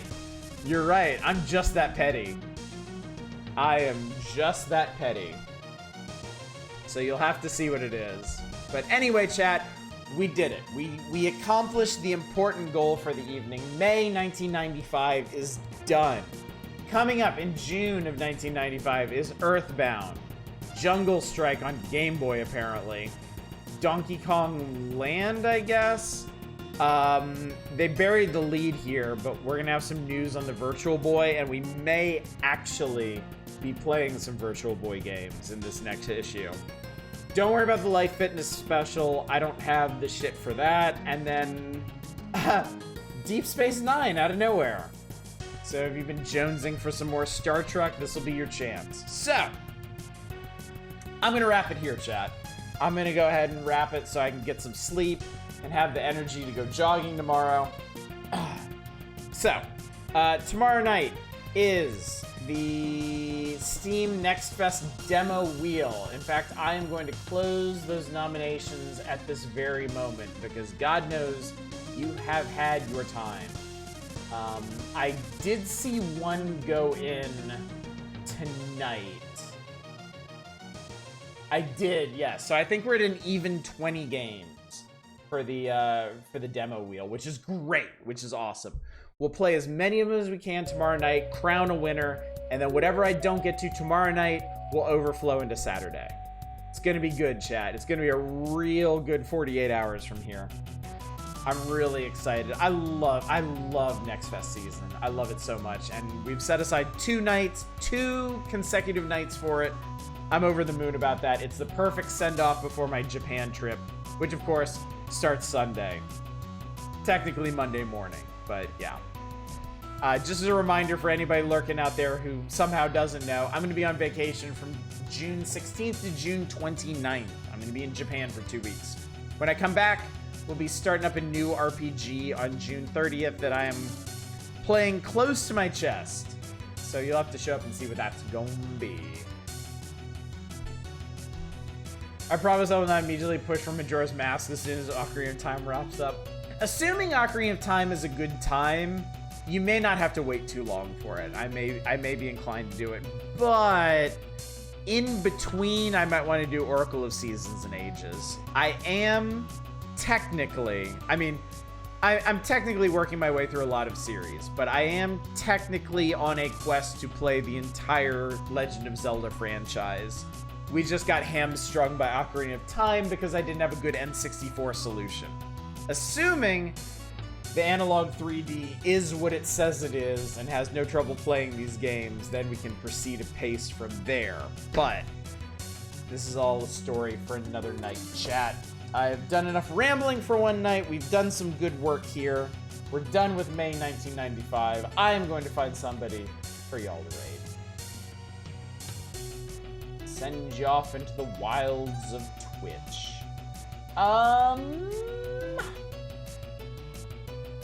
I'll send you to Monster Train. Haha, I'll send you to Voix. Voix has been on a lot lately. I feel like there was a pretty long period where I didn't really have a good chance to raid them. But they have been doing a lot of stuff lately. And I've been enjoying experiencing these roguelikes through them, since I haven't really had the time or honestly the will to do big roguelikes on the channel lately. So, fun to see it through some other avenues. Anyway, chat, thank you so much for coming on tonight. Thank you for joining me for the final evening of May 1995 in Nintendo Power. It was a good time. I feel like we had some real good discussions tonight, played some interesting stuff, but most importantly, did what we set out to do. Finished the magazine and cleared the deck for 2 fantastic nights of Steam demos coming up. So hopefully I will see you tomorrow night for our big Steam Next Fest demo wheel. Until then, as always, y'all take care. Bye, everybody.